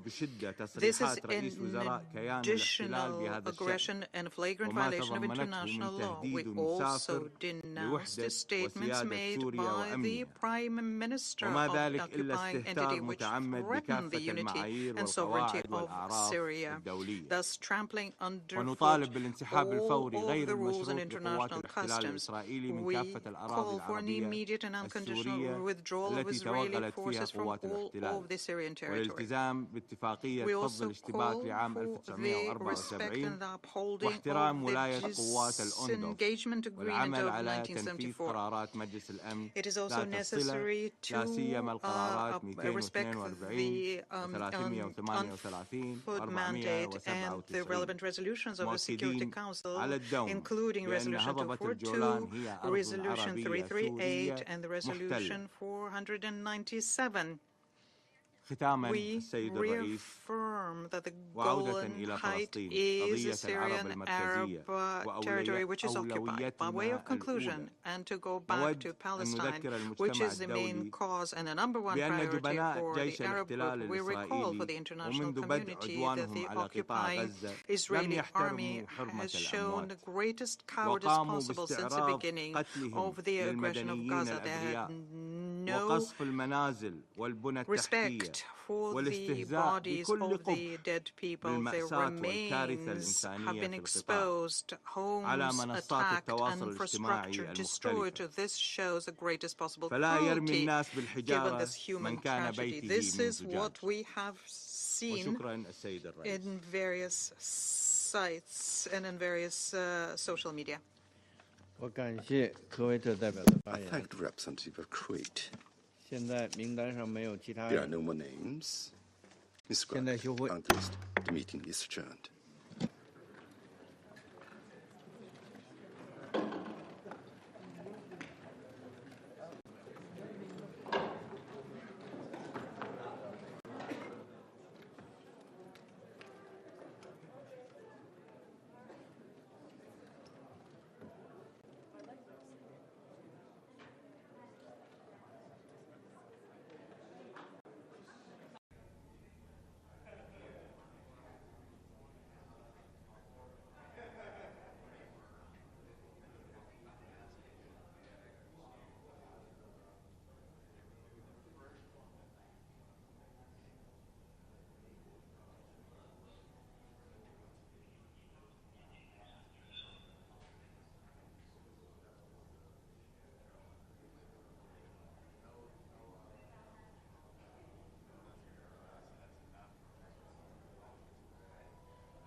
I'm alarmed by the killing of a pregnant woman and young children during these operations. These incidents must be thoroughly investigated and those responsible held to account. Mr. President, regarding continued illegal settlement activity, approximately 2,000 new housing units have been advanced in recent weeks, mostly in Area C. State land declarations and settler outposts impede Palestinian land use for farming, while demolitions and evictions have been accelerated. Severe moving restrictions continue to paralyze daily life for many Palestinians, hindering access to essential services and economic activity. These developments, along with continued calls for annexation, present an existential threat to the prospect of a viable and independent Palestinian state and thereby the two-state solution. Mr. President, Israeli legislation that bans UNRWA from operating in Israel and occupied East Jerusalem took effect on the 30th of January 2025. The Secretary General has condemned the breach of inviolability of the United Nations premises in occupied East Jerusalem. UNRWA's work remains essential and must be allowed to continue unimpeded. Mr. President, the Palestinian Authority, as has been reported, continues to implement agreed-upon reforms, including fiscal and public finance policy, governance and rule of law, for the investment climate and basic service provision.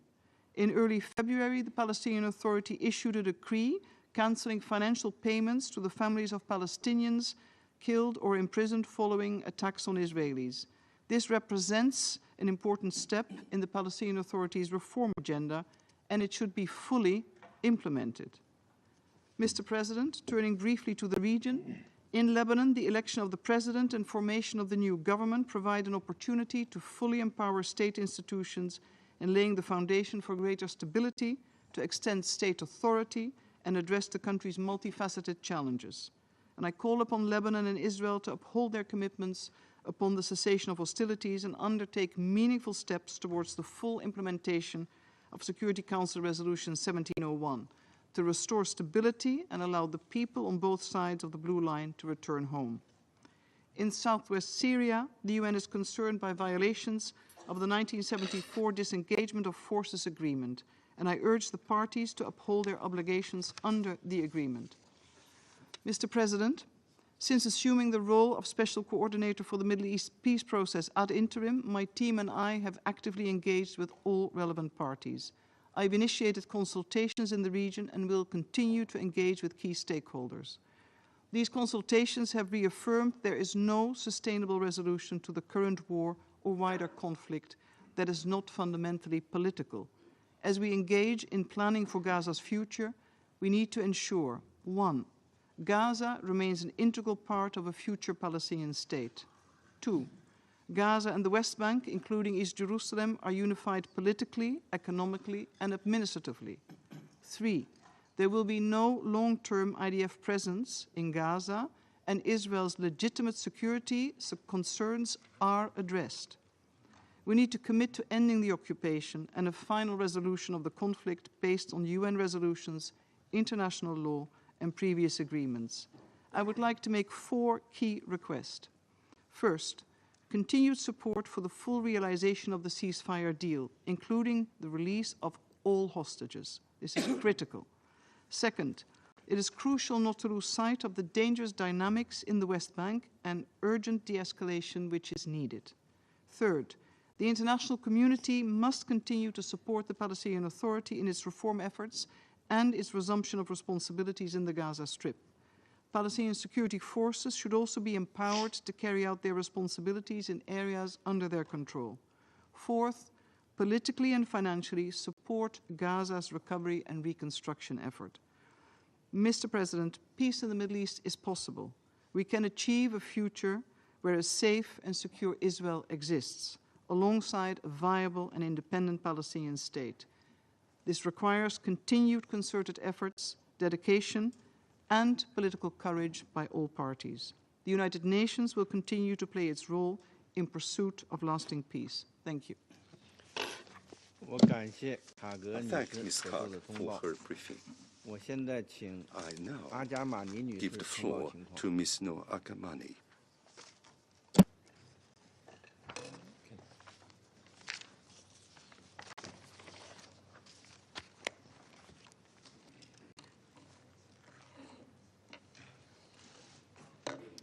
Hello. My name is Nora Gamani, and a really great honor to be here with you today. I was kidnapped by Hamas terrorists on October 7 from the Nova Music Festival with my partner, Avinatan Or.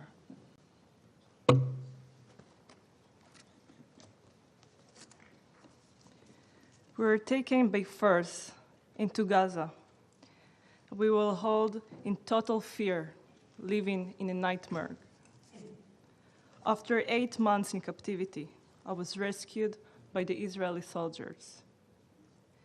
Being here today is a miracle. But I'm here today to tell you, we have no time.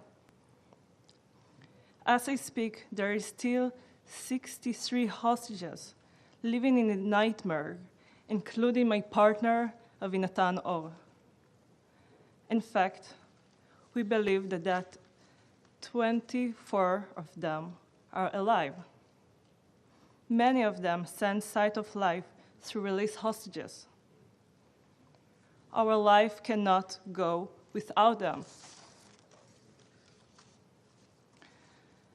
And that is why I need to make sure that the world knows that. The deal must go on, in full and completely, in all the stages. My partner, Avinatan Or, and many other hostages are only supposed to be released in the second stage of the deal. We are talking about innocent people taken from this bed, from a dance party, from their simple life, into a pure hell.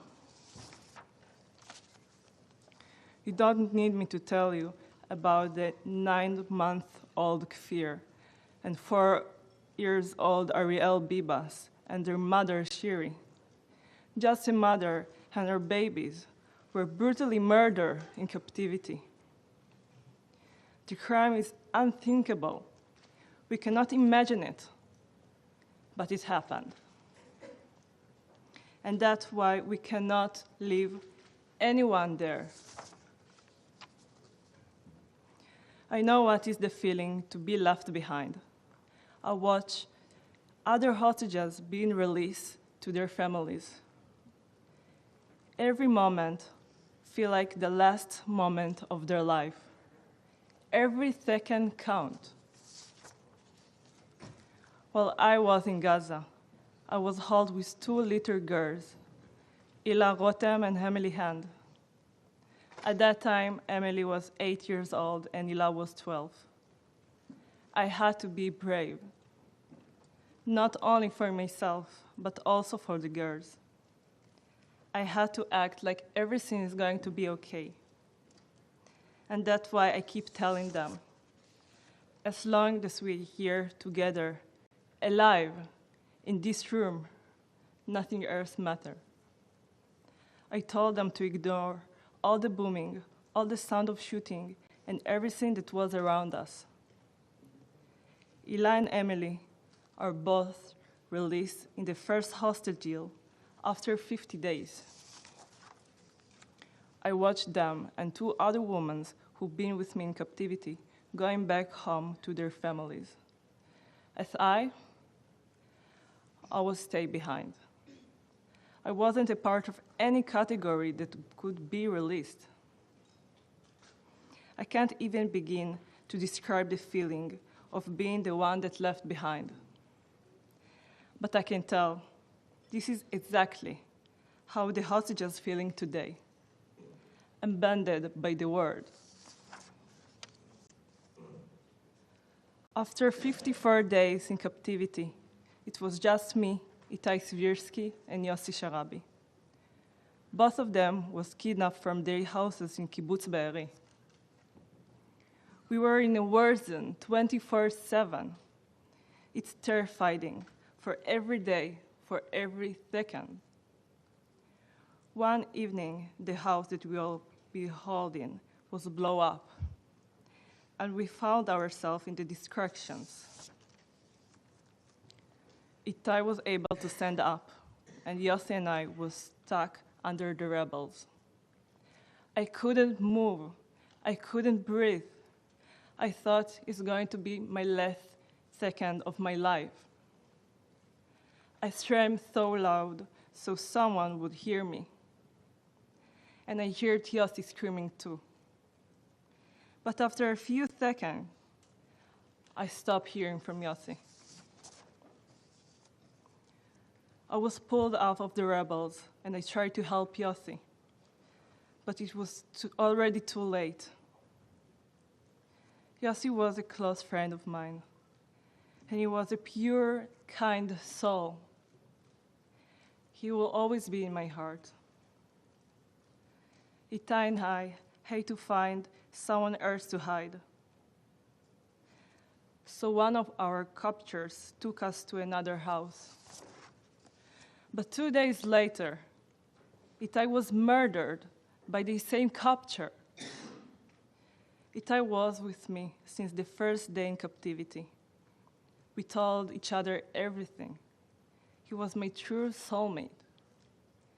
May memory be a blessing. Hamas published a video of me describing what happened to Itai and Yossi, and that I was injured and needed medical help. But of course, I got nothing. No doctors, no Red Cross, nothing. From that moment, I was by myself with 5 terrorists holding me in the same house. You must understand, every second in captivity is dangerous. I didn't think that I could make Abel alive. This is why it's absolutely critical that we put an end from this horrible tragedy.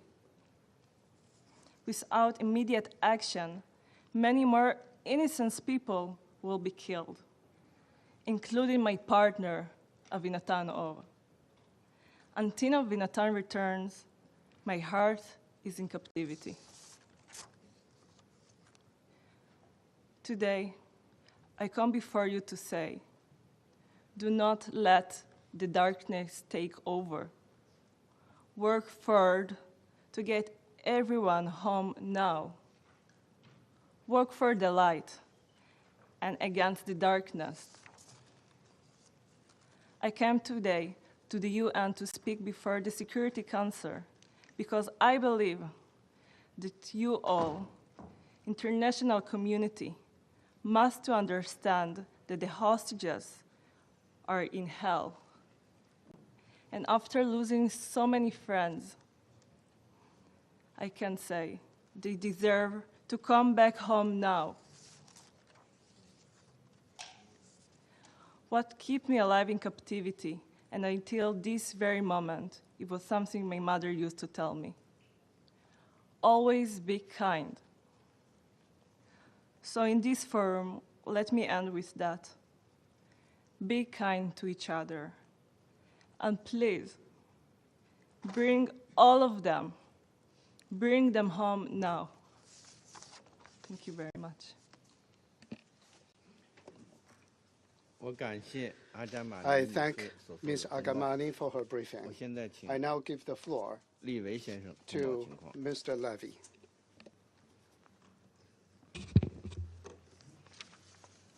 Thank you to the Council, the Chinese Presidency, Ambassador Fu.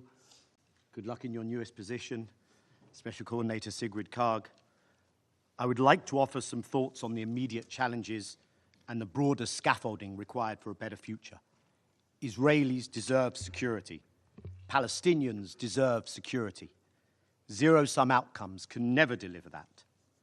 An inescapable anchor of this reality is the acknowledgement of the power asymmetry between an occupying colonizing state and an occupied colonized people. But more important, before all of that, I want to really express how moving and good it is to see Ms. Agmani here, humbling and heartwarming. I, and I'm sure many others, have seen other images of you from different times.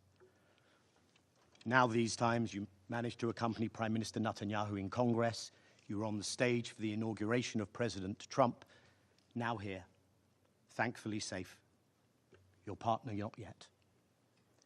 And it was so important to hear your testimony of an awful experience to which no human should ever be subjected, because it reminds us that at the end of the day, this is about people.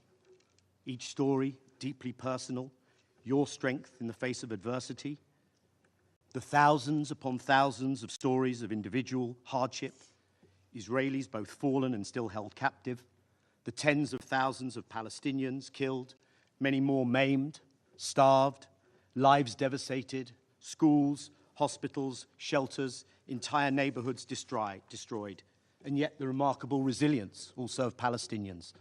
Dr. Hussam Abu Safir, the director of Kamal Radwan Hospital, still mistreated and held in Israeli detention. One really must not forget the names of the Bibas children, Ariel and Kafir, the circumstances of their death, nor the name of Leila Al-Khatib, a 2-year-old Palestinian killed in her home in the occupied West Bank just days ago while eating dinner with her family, or 5-year-old Hind Rajab, bombed and denied medical attention, dead with her family. Those lost in the turned-off incubators of Al-Shifa Hospital. A minute of silence for each of the Bibas children would be appropriate, as would a minute of silence for each of the more than 18,000 Palestinian children murdered in Israel's devastation of Gaza. That silence would extend to over 300 hours. And our task is to prevent that conflict and that human suffering. And it results from political conflict, preventable tragedies, and the many more tragedies that await if steps are not taken. When you peel back the layers, we are all people and we are all born equal. We can and sometimes should use strong and emotive language, but what we have at the end of the day is rules, is laws, is charters, is conventions, is rights that are codified. Not what is seen in the eye of the beholder, not what is subjective, something that is supposed to, not always, is be applied and not ignored for some. This body is architect, author, arbiter of those rules and statutes and conventions. And whether it's a non-state actor or a partisan resistance or a state, the question must always be, are you acting in accordance within those conventions and laws and charters? When Hamas is culpable, it is held accountable, sanctioned heavily. When an ambassador of a state stands at a UN podium with a little shredding machine and shreds the UN Charter, that's a gimmick. But when a state like Israel conducts itself in ways that render the Charter meaningless and which assault those conventions, including on genocide, rights, norms, and laws that this body holds dear, then that is a challenge that cannot be allowed to pass. It is the kind of affront which decades ago led to apartheid South Africa being suspended from active participation at the UN. The prevention of humanitarian assistance, the targeting of aid workers, and even of workers of this institution, all while attacking the bodies that uphold international law, the International Court of Justice, the International Criminal Court, and claiming the moral high ground while making specious accusations that somehow upholding the law is motivated by anti-Semitism. That worries me because it also cheapens what is a very real and dangerous phenomenon of anti-Semitism. As I have suggested before to this chamber, the absence of accountability, absolute impunity, is a guarantor of perpetual conflict. And I would put it to you that ultimately it does the people of Israel no favors either. I want to offer a very brief checklist of what, in an immediate and more medium term, scaffolding could be on which one could construct peace. The first that has been referred to already is the imperative of maintaining and completing this ceasefire, the release of all the Israelis, your partner included, the exchange of prisoners, the full Israeli military withdrawal, the surging of humanitarian assistance, which should never have been prevented.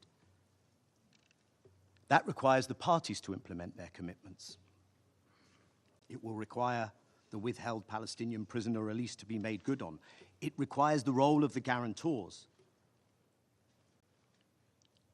There is good reason to fear that this could collapse. There is good reason to fear a resumption of those tragedies, and in particular, a possible renewed attempt to permanently depopulate the north of Gaza.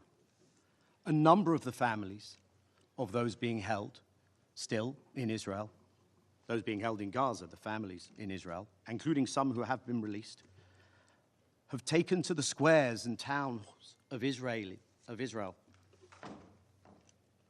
out of fear that the intention of their own government is not to see this through. 2, the premise for a full ceasefire must learn from history and be based on reality. Hamas non-governance in Gaza is achievable. The movement itself has said so. But no party to a conflict will negotiate its own dissolution unless it is destroyed on the battlefield or unless the root causes of the conflict are addressed. Hamas has not been defeated, and there will be resistance as long as there is the structural violence of occupation and apartheid. It is that simple. 3, a familiar pattern of displacing Palestinians from refugee camps, 40,000 so far, of destroying infrastructure, is being enacted now by Israel in the occupied West Bank. And Israeli government ministers are threatening to annex the territory and make life untenable for Palestinians. This after the ICJ designated the entirety of the occupation as illegal. As we enter the month of Ramadan, there are reasons to be concerned that provocations might intensify in Jerusalem and at Al-Aqsa. In an environment in which ethnic cleansing is openly discussed, we should not be surprised if that thought also comes to the West Bank. 4, attempts to terminate the functioning of UNRWA are an integral part of this pattern.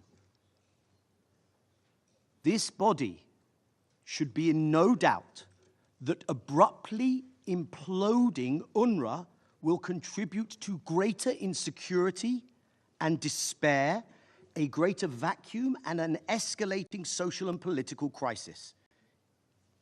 One thing it will not do, though, is change the status of the refugees or negate their rights.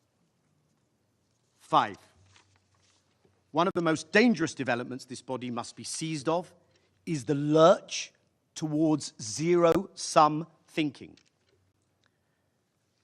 Maybe it could be called the apartheid is not enough camp, whereby the very continued physical presence of Palestinians is something that part of the Israeli polity cannot abide. The unlawful forced displacement of Palestinians must not be endorsed or encouraged by any state, let alone a P5 state. Nothing can be more dangerous for either peoples than the notion that one people will be removed from the land. We know the circumstances under which many Jews came to this area. We know attempts have been made in the past to remove Palestinians. Neither people will be ethnically cleansed nor submitted to genocidal violence. That both people have a permanent home in this land should be a foundational principle. Point 6, given the above, if a commitment to 2 states is to be meaningful, then as you said, the urgency of generating a radically revised incentive structure cannot be exaggerated. I would argue that quite simply it will have to be imposed on the occupying power. And that is the stiff challenge facing the Global Alliance for the Implementation of the Two-State Solution and the International Conference due this summer. Partition was the solution bequeathed by this body when there were fewer than 60 members of the UN. 33 states voted for partition in 1947. Much of Africa, Asia, the Caribbean remained under Western colonial rule. In the absence of partition, what we have is a single dominion under an apartheid regime, all in a place where Christians, Jews, and Muslims have lived together in the past. How much longer can we ignore that in that single dominion, the legitimate alternative is the full enfranchisement, equal and democratic rights of all of those within that space. Let me close by saying that I think we do see a surrounding region keen to more actively assist in resolving this, not to normalize with occupation, but to integrate under peace and equality. In the global majority South, we have seen new waves of solidarity and something of the spirit of Bandung of 70 years ago. The launching of the Hague Group just 3 weeks ago takes this solidarity to a new level. Those states committed to something that should be so self-evident, to uphold the rulings of the ICC, the ICJ, of this body when it comes to Palestine. And I urge all law-respecting states to consider joining this group. And globally, we live in an era of multipolarity, which, if I may say, the Chinese Foreign Minister Wang Yi some days ago in Munich said equal rights, equal opportunities, and equal rules must be the basic principles to avoid the Pandora's box of the law of the jungle and to avoid zero-sum games and exceptionalism, end quote. Applied to Israelis and Palestinians, it means both peoples are part of the future of this land, not at the expense of each other, but equally deserving the right to live in peace, security, and dignity. Thank you. I thank Mr. Levy for his briefing. I now give the floor to those council members who wish to make statements. I give the floor to His Excellency Mr. Georgios Gerontridis, Minister of Foreign Affairs of Greece. Thank you, Mr. President. Esteemed colleagues, it's a unique opportunity for the Council members to exchange views on a very critical issue at critical times. And I would like to thank our briefers, Ms. Kag and Mr. Levy, for their briefings, but above all, Noa Gramani for her shocking and alarming personal testimony. Following decades of war, and instantly stands indeed at a turning point. The ceasefire agreements in Lebanon and Gaza demonstrate that peace may indeed be attainable. During my recent tour in the region, I had a close-up experience of that new momentum. The recent long-awaited ceasefire and hostage release agreement in Gaza is a great example of this momentum and a reminder for all of us of what can be achieved through political will. After all, peace, like war, can succeed only where there is a will to enforce it. Political will is truly the key to finally overcoming the harsh reality of war, and in this spirit, I commend the persistent mediating efforts of Egypt, Qatar, and the United States, which continue to oversee the implementation of the ceasefire deal. It is now key to proceed to an agreement on all phases of this deal so as to ensure the release of all hostages and a permanent end of hostilities, which will allow planning for a more prosperous and secure day after for the whole region. Harrowing stories like Noah's or Siri Baiba's will echo for years. They remind us how urgent it is to immediately release all hostages and to make sure that what Noah described a few minutes ago never happens again. It reminds also that we need the ceasefire to hold and the conflict to end permanently. On the humanitarian front, the situation on the ground apparently remains alarming. Millions are in urgent need of primary health services, education, and shelter. Hence, the uninhibited and continuous flow of aid into all parts of Gaza should remain a priority. In this regard, we welcome the increase in the delivery of humanitarian aid following the ceasefire agreement, the reopening of the Rafah border crossing, and the reactivation of EU-BAM Rafah mission, in which Greece is pledging to participate. Mr. President, Greece is present in all efforts to alleviate the suffering of the people in Gaza. We have already welcomed, and we will continue welcoming injured children from Gaza for treatment to Greek hospitals. We also continue to send humanitarian aid to support Palestinian families, and through the Greek Orthodox Patriarchate of Jerusalem, the monastery of St. Porphyrios in Gaza has proven a safe haven of a big number of fellow human beings, both Christian and Muslims. We cannot change the past, but we can start laying the foundations for the future. Post-conflict planning, including governance, security, and reconstruction of the Gaza Strip, are also essential. The Palestinians should have a leading role in this process. Displacement of people would lead to instability in the whole region. The international community should continue assisting the Palestinian Authority, helping it addressing its immediate financial needs and implementing necessary reforms to promote good governance, strong institutions, and to ensure de-radicalization.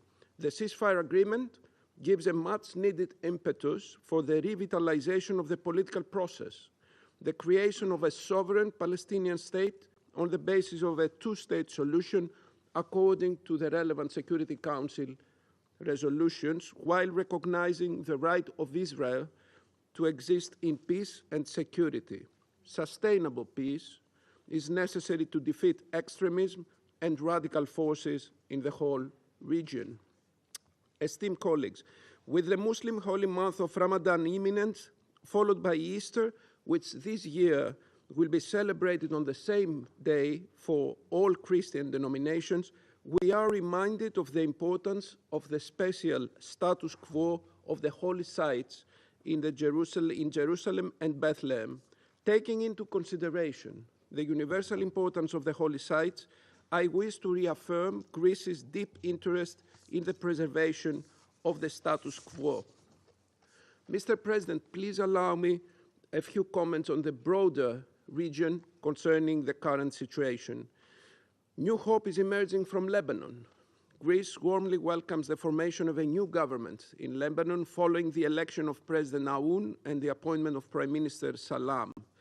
The cessation of hostilities has also been a most welcome development, and we congratulate the United States and France on their contribution. Ensuring the long-term security of both Israeli and Lebanese citizens is the only path towards sustainable peace. The Lebanese armed forces being gradually deployed south of the Litani River and securing the safe return of the displaced to their homes are playing a very important role in the implementation of the provisions of the ceasefire agreement and Resolution 1701.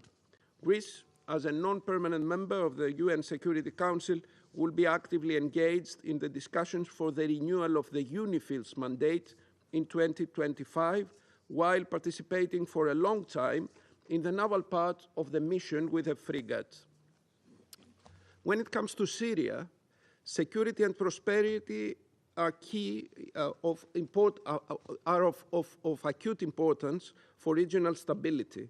Therefore, safeguarding the unity, sovereignty, and territorial integrity of Syria is a shared aspiration and a shared goal. I recently visited Damascus, where I had a comprehensive discussion with Interim President al-Sara and Foreign Minister Sabaini. I also participated in a ministerial meeting on Syria held in Paris. My message has been clear and consistent in all my engagements. We support a Syrian-led and Syrian-owned political transition in the spirit of UN Security Council Resolution 2254. This process should include all ethnic and religious communities, as well as Syrian political forces. It should also pave the way to a constitutional reform and fair elections with a view to a democratic, representative, inclusive, and non-sectarian government with no foreign interference. As the international community rushes to address Syria's needs after 14 years of civil war, so must Syria demonstrate its goodwill and fully respect its neighbors' sovereign rights in accordance with international law and especially international law of the sea. In my opinion, the process of returning to normality goes through the 4 pillars: gradual lifting of sanctions, institution building, reconstruction, and the return of Syrian migrants to their homes. Esteemed colleagues, let me just brief you on the regional maritime security and freedom of navigation in the Red Sea, both under extreme pressure, as the danger of a prolonged insecurity due to Houthi attacks still looms. Maritime security is a declared priority for our tenure at the Security Council. As a maritime nation and a leading force in the EU naval operation Aspides, Greece will contribute to upholding respect for maritime security, freedom of navigation and protection of seafarers in full compliance with international law. Against this backdrop, and working closely with our partners, we call for a comprehensive and inclusive political settlement in Yemen under the auspices of the United Nations, the only pathway towards lasting regional peace and stability. Mr. President, as the region is undergoing profound changes, we must seize any positive momentum and spare no effort through this organization, its bodies and agencies, to help it shape in the form of more justice, more dignity, and peace for all. I thank you. I thank His Excellency Mr. Geropi for his statement. And I'll give the floor to the representative of Slovenia. Thank you, Mr. President. I want to thank Special Coordinator Kag, Ms. Kag, for her briefing and also for her very clear asks to us. I also want to thank Ms. Argamani and Mr. Levy for their contribution, really thought-provoking contributions. And Ms. Argamani, I'm extremely glad to see you here, to see you safe and free, and bringing us first-hand account of your horror experience in the captivity. Mr. President, after months of relentless devastation and suffering, the ceasefire in Gaza has finally offered hope and relief to the people on the ground and beyond in the region. Despite being long overdue and facing persistent challenges, a sustained ceasefire is our best chance at seeing peace in the Middle East. The ceasefire is bringing closure to hostages and their families. We follow with sense of relief hostages being reunited with their families, and with deep sadness the return of remains of those who have not survived. We offer our condolences to their families and loved ones. Dignified release of hostages remains one of our priorities. Even though many return only to the rubble of what was once their homes, the ceasefire is bringing hope to the people of Gaza, hope that life can be more than just suffering, hunger, and destruction. The humanitarian situation in the Strip requires our continued attention. Ensuring unobstructed humanitarian access and lifting remaining restrictions on essential items designated as dual use are crucial. This too remains our priority. Permanent ceasefire is the first step to lasting peace and the two-state solution. In the words of Ms. Kag, it is the last chance to achieve two-state solution, the end game for this Council for more than 70 years. It is therefore not possible to simply go back to the status quo before the start of the Gaza war. The unspeakable devastation and suffering of civilians in this war makes it clear why full implementation of Security Council Resolution 2735 and the agreement reached through mediation is crucial.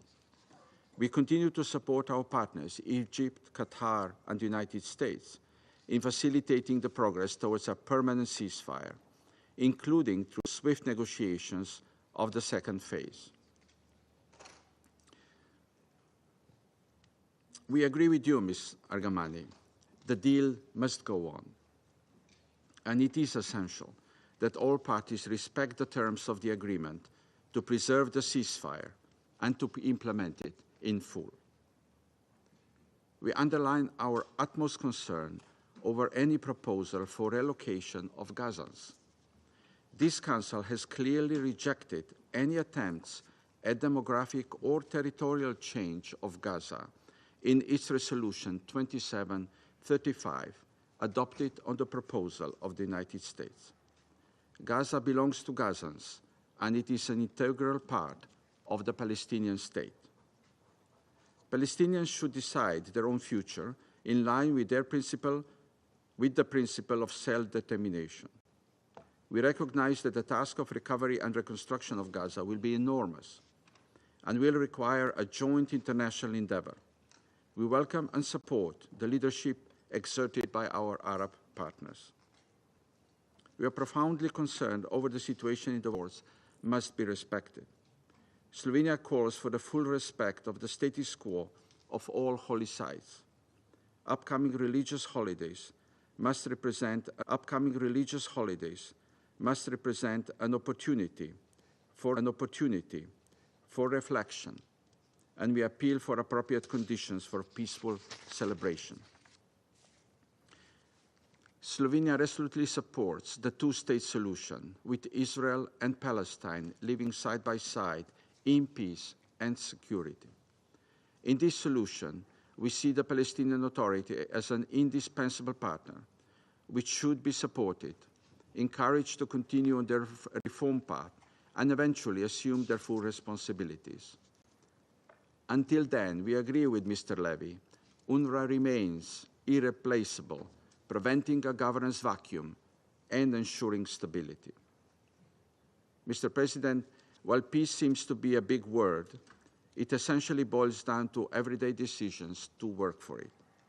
There are many more steps to be made for a lasting peace to persist in the Middle East, yet the firm support of the international community and of this Council to the ceasefire and the tangible results we have seen in recent weeks confirm that this is the right path to pursue. Thank you.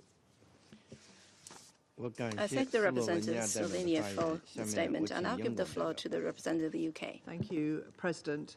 And I'd like to start by thanking Acting Special Coordinator Karg for her briefing, also Mr. Levy. And I extend special thanks to Noah Argamani for the courage you have shown, the kindness you showed to Ela and Emily, and the bravery sharing your story with us today. I echo the remarks of Coordinator Karg in support of the remaining hostages and extend our condolences to those who mourn the dead and the missing. We welcome the return of hostages during Phase 1 after an appalling ordeal, and we call for the release of all the remaining hostages, including Avinatan Orr, who also has links to the UK.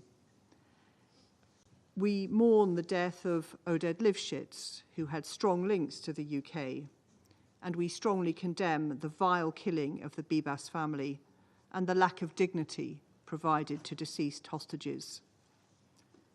We support all work, all efforts to hold to account Hamas, the PIJ, and other terrorists who kidnapped so many innocents on the 7th of October. And I recall that this Council has called for the immediate and unconditional release of all hostages in all 4 of our resolutions since the 7th of October, and I repeat that call today. The ceasefire agreement reached on the 16th of January marked a crucial first step towards ending the devastation and suffering in Gaza and achieving a sustainable peace. We're calling for 3 things. First, Palestinian civilians should be able to return home and rebuild their lives. The people of Gaza have suffered unimaginable horrors, with over 46,000 people killed and homes and lives destroyed. The UK supports regional efforts to cohere around a single plan for the next phase and reconstruction in Gaza. These plans should be Palestinian-led, with the PA front and centre, along with a strong role for civil society. Second, We welcome the improvement in aid supplies since the ceasefire agreement. But make no mistake, the humanitarian situation remains dire. We still need to see a sustained increase in the volume and types of goods reaching civilians, especially shelter and medical items. There can be no backsliding on this. We call for an urgent update to the dual-use list to allow essential supplies in and for commercial deliveries to be reinstated. The ceasefire has demonstrated the central role of the UN and humanitarian actors, including UNRWA. However, the humanitarian space is tightening with ongoing visa restrictions and legislative proposals impacting NGOs. So we call on Israel to continue to work with the UN and partners to ensure aid reaches people in need. Third, the UK is seriously concerned at the expansion of Israel's operations, killing and displacing civilians in the West Bank. We recognize Israel's right to defend itself, but it must show restraint and ensure its conduct is proportionate. Restrictions on Palestinian movement in the West Bank are excessive. These fuel further instability and jeopardize the prospects for long-term peace. President, in conclusion, we urge all parties to sustain the ceasefire deal, implement the agreement in full, and support efforts to move to phase 2. For the hostages and their families, for Gazan civilians, and for all the Israeli and Palestinian people who deserve a peaceful and secure future on the basis of a two-state solution. I thank you. I thank the representative of the UK for the statement, and I'll give the floor to the representative of Pakistan. Thank you, Mr. President. We thank Special Coordinator Sigrid Kaag for her comprehensive briefing. I think it was a grim, rather grave picture that she presented. She spoke of trauma, the fragility of the situation, and what she termed as perhaps a last chance for a two-state solution. And we think that your 4 key requests merit full support of this Council. We have also carefully noted the observations made by the CSO briefers. Human suffering, power asymmetry, root causes, occupation, apartheid, international law, and accountability were the key words there. Mr. President, the war in Gaza has brought an unfathomable human tragedy. Over 47,000 Palestinians, mostly women and children, have been killed. More than 90% of Gaza's infrastructure, homes, businesses, hospitals, and places of worship has been reduced to rubble. This is not just destruction. It is an assault on an entire people's existence. The scale of suffering demands not just our sympathy, but decisive action. After 15 months of relentless killing and devastation, the ceasefire brokered by Egypt, Qatar, and the United States offers a fleeting moment of relief. Pakistan welcomes this diplomatic breakthrough and commends the mediators. Yet we must not mistake this pause in violence for peace. The situation remains precarious. Delay in releasing Palestinian prisoners risks derailing the process. prolonging suffering and undermining trust in future agreements. The ceasefire must be honored in full and must lead to a permanent cessation of hostilities. But even if the guns have fallen silent in Gaza, a deeper crisis persists. Peace cannot take root as long as Israel's actions in the occupied West Bank continue with impunity. Over 50,000 Palestinians have been forcibly displaced, the largest mass expulsion since 1967. Military raids, settler violence, and illegal land annexations intensify daily. These are not isolated incidents, but part of a deliberate strategy to erase Palestinian identity from their own land. It is ethnic cleansing in real time. If this council is serious about peace, it should ensure that the ceasefire extends beyond Gaza to all occupied Palestinian territories. To move beyond this perpetual cycle of violence and destruction, the international community must prioritize the pursuit of a just and lasting peace. In our view, it should entail the following. First, full and immediate implementation of the ceasefire, ensuring a permanent cessation of hostilities, Israeli withdrawal from Gaza, unrestricted humanitarian access, and a comprehensive reconstruction plan for Gaza, which will need to be supported by the international community and led and owned by the Palestinians. Pakistan fully supports the call for the enforcement of this Council's Resolution 2735. A ceasefire that does not lead to a sustainable peace will only delay the next catastrophe. Second, an end to Israel's aggression in the West Bank.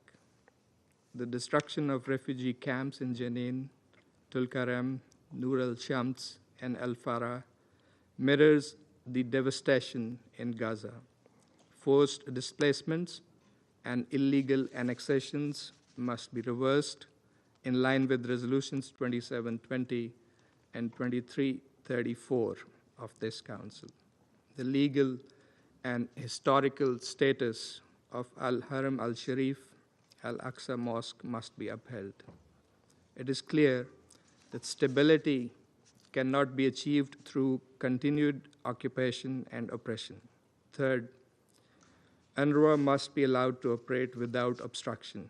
Israel has a legal duty under Article 2.5 of the UN Charter to facilitate its work. General Assembly's Resolution 79232 reinforces this obligation and condemns all attempts to hinder humanitarian aid. The deliberate targeting of aid agencies is a moral outrage and a violation of international law. Humanitarian relief cannot be allowed to be weaponized. Fourth, we must revive a credible, irreversible political process that leads to the establishment of a Palestinian state. Full UN membership for Palestine is not a symbolic gesture. It is a legal and moral imperative. The June conference, to be co-chaired by France and Saudi Arabia, presents an important opportunity for peace that must be seized and fully supported by all of us through concrete actions and support for the Palestinian Authority.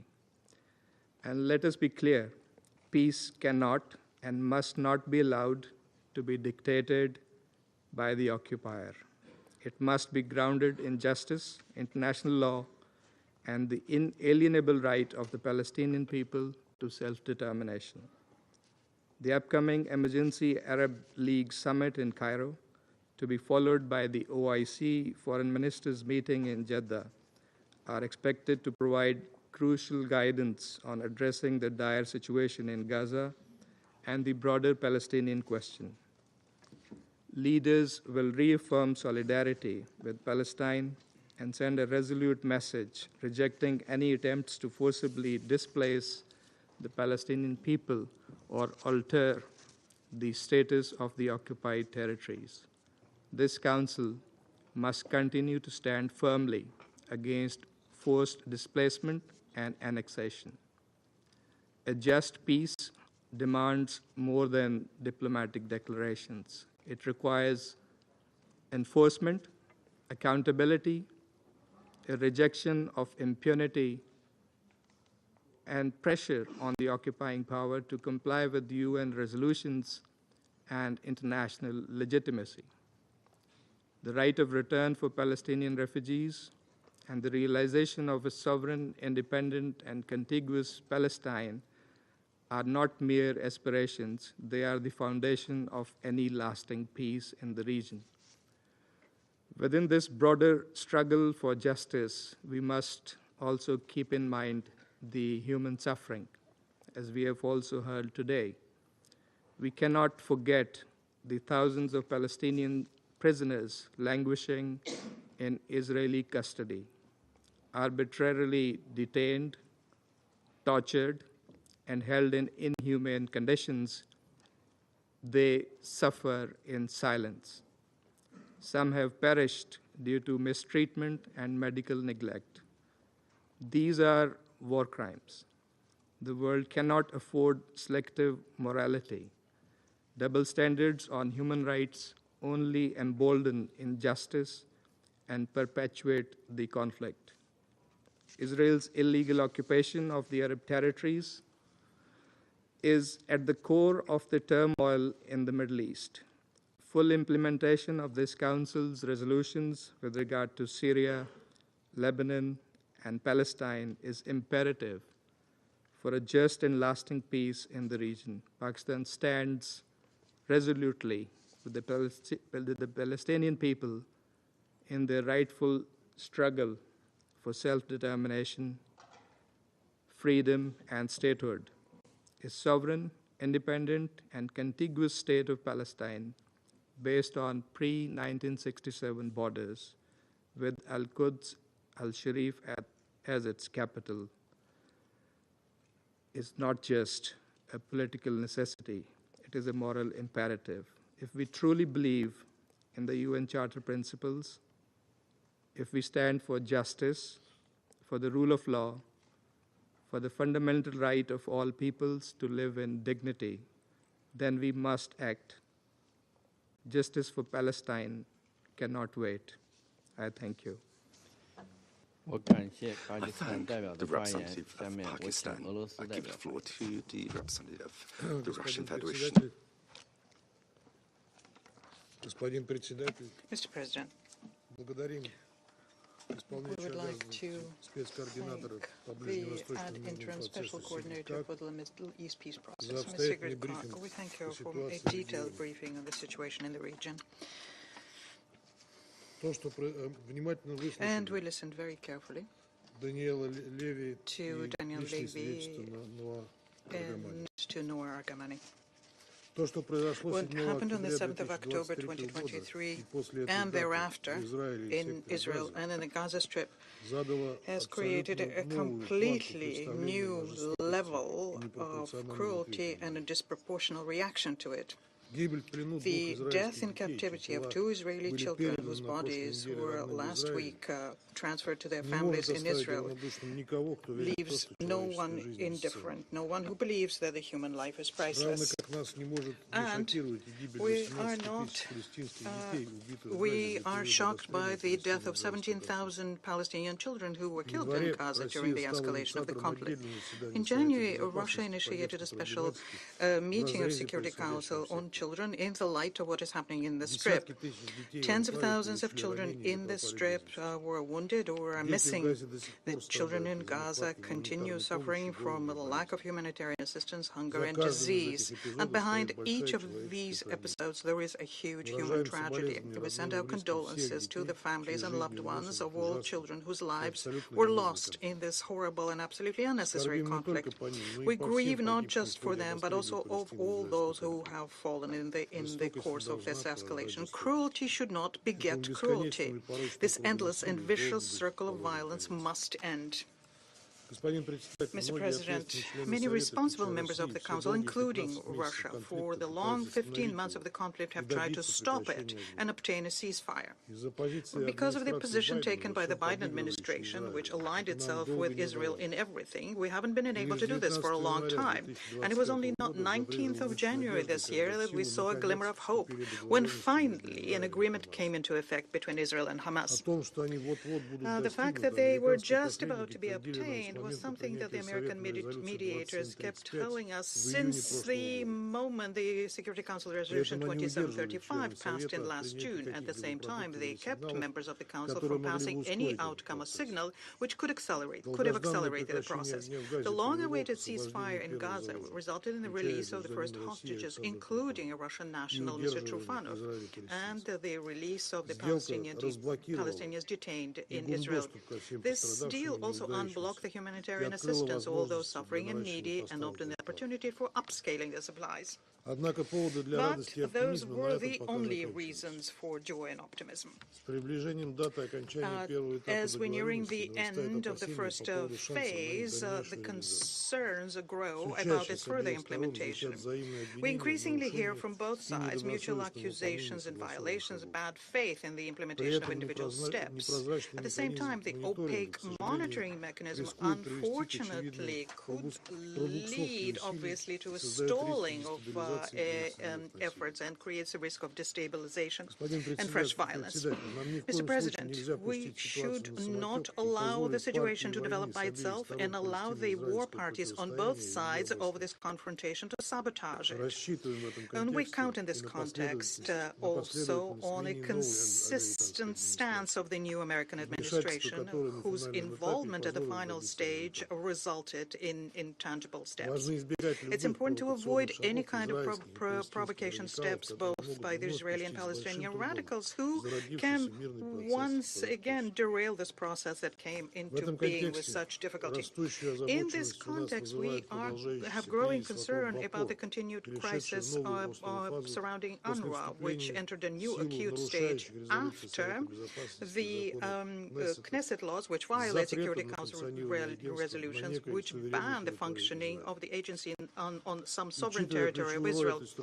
Taking the key role this body plays in humanitarian operations on the ground and comprehensive assistance to the Palestinians, undermining their work will worsen an already dire situation for the people in Gaza, East Jerusalem, and the West Bank. UNRWA doesn't have an alternative, and implementing its task in cases dismantled, the occupying power, Israel, would have to take them up. Nor should we forget the role that the agency plays in the Middle East settlement, in particular in the context of dealing with one of the key final status issues, namely the issue of Palestinian refugees. Mr. President, I think everyone understands that without the relaunching of a comprehensive peace settlement process on the basis of recognized international decisions, the region will continue teetering on the brink of a major war.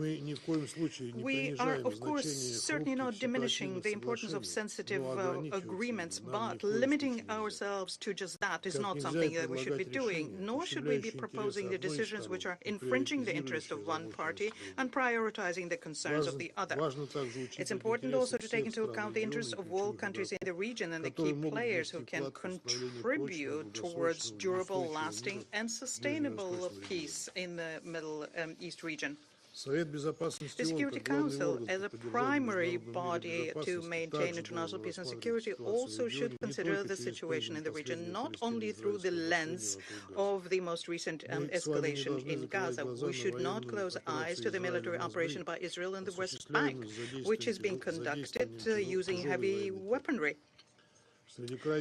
Another dangerous destabilizing step here is a widening of the occupation area in the Syrian Golan Heights in Lebanon and the bans on the movement and return of the IDPs. Also, such obvious provocation as a combat overfly during the funeral of the Hezbollah Secretary General Nasrallah in Beirut.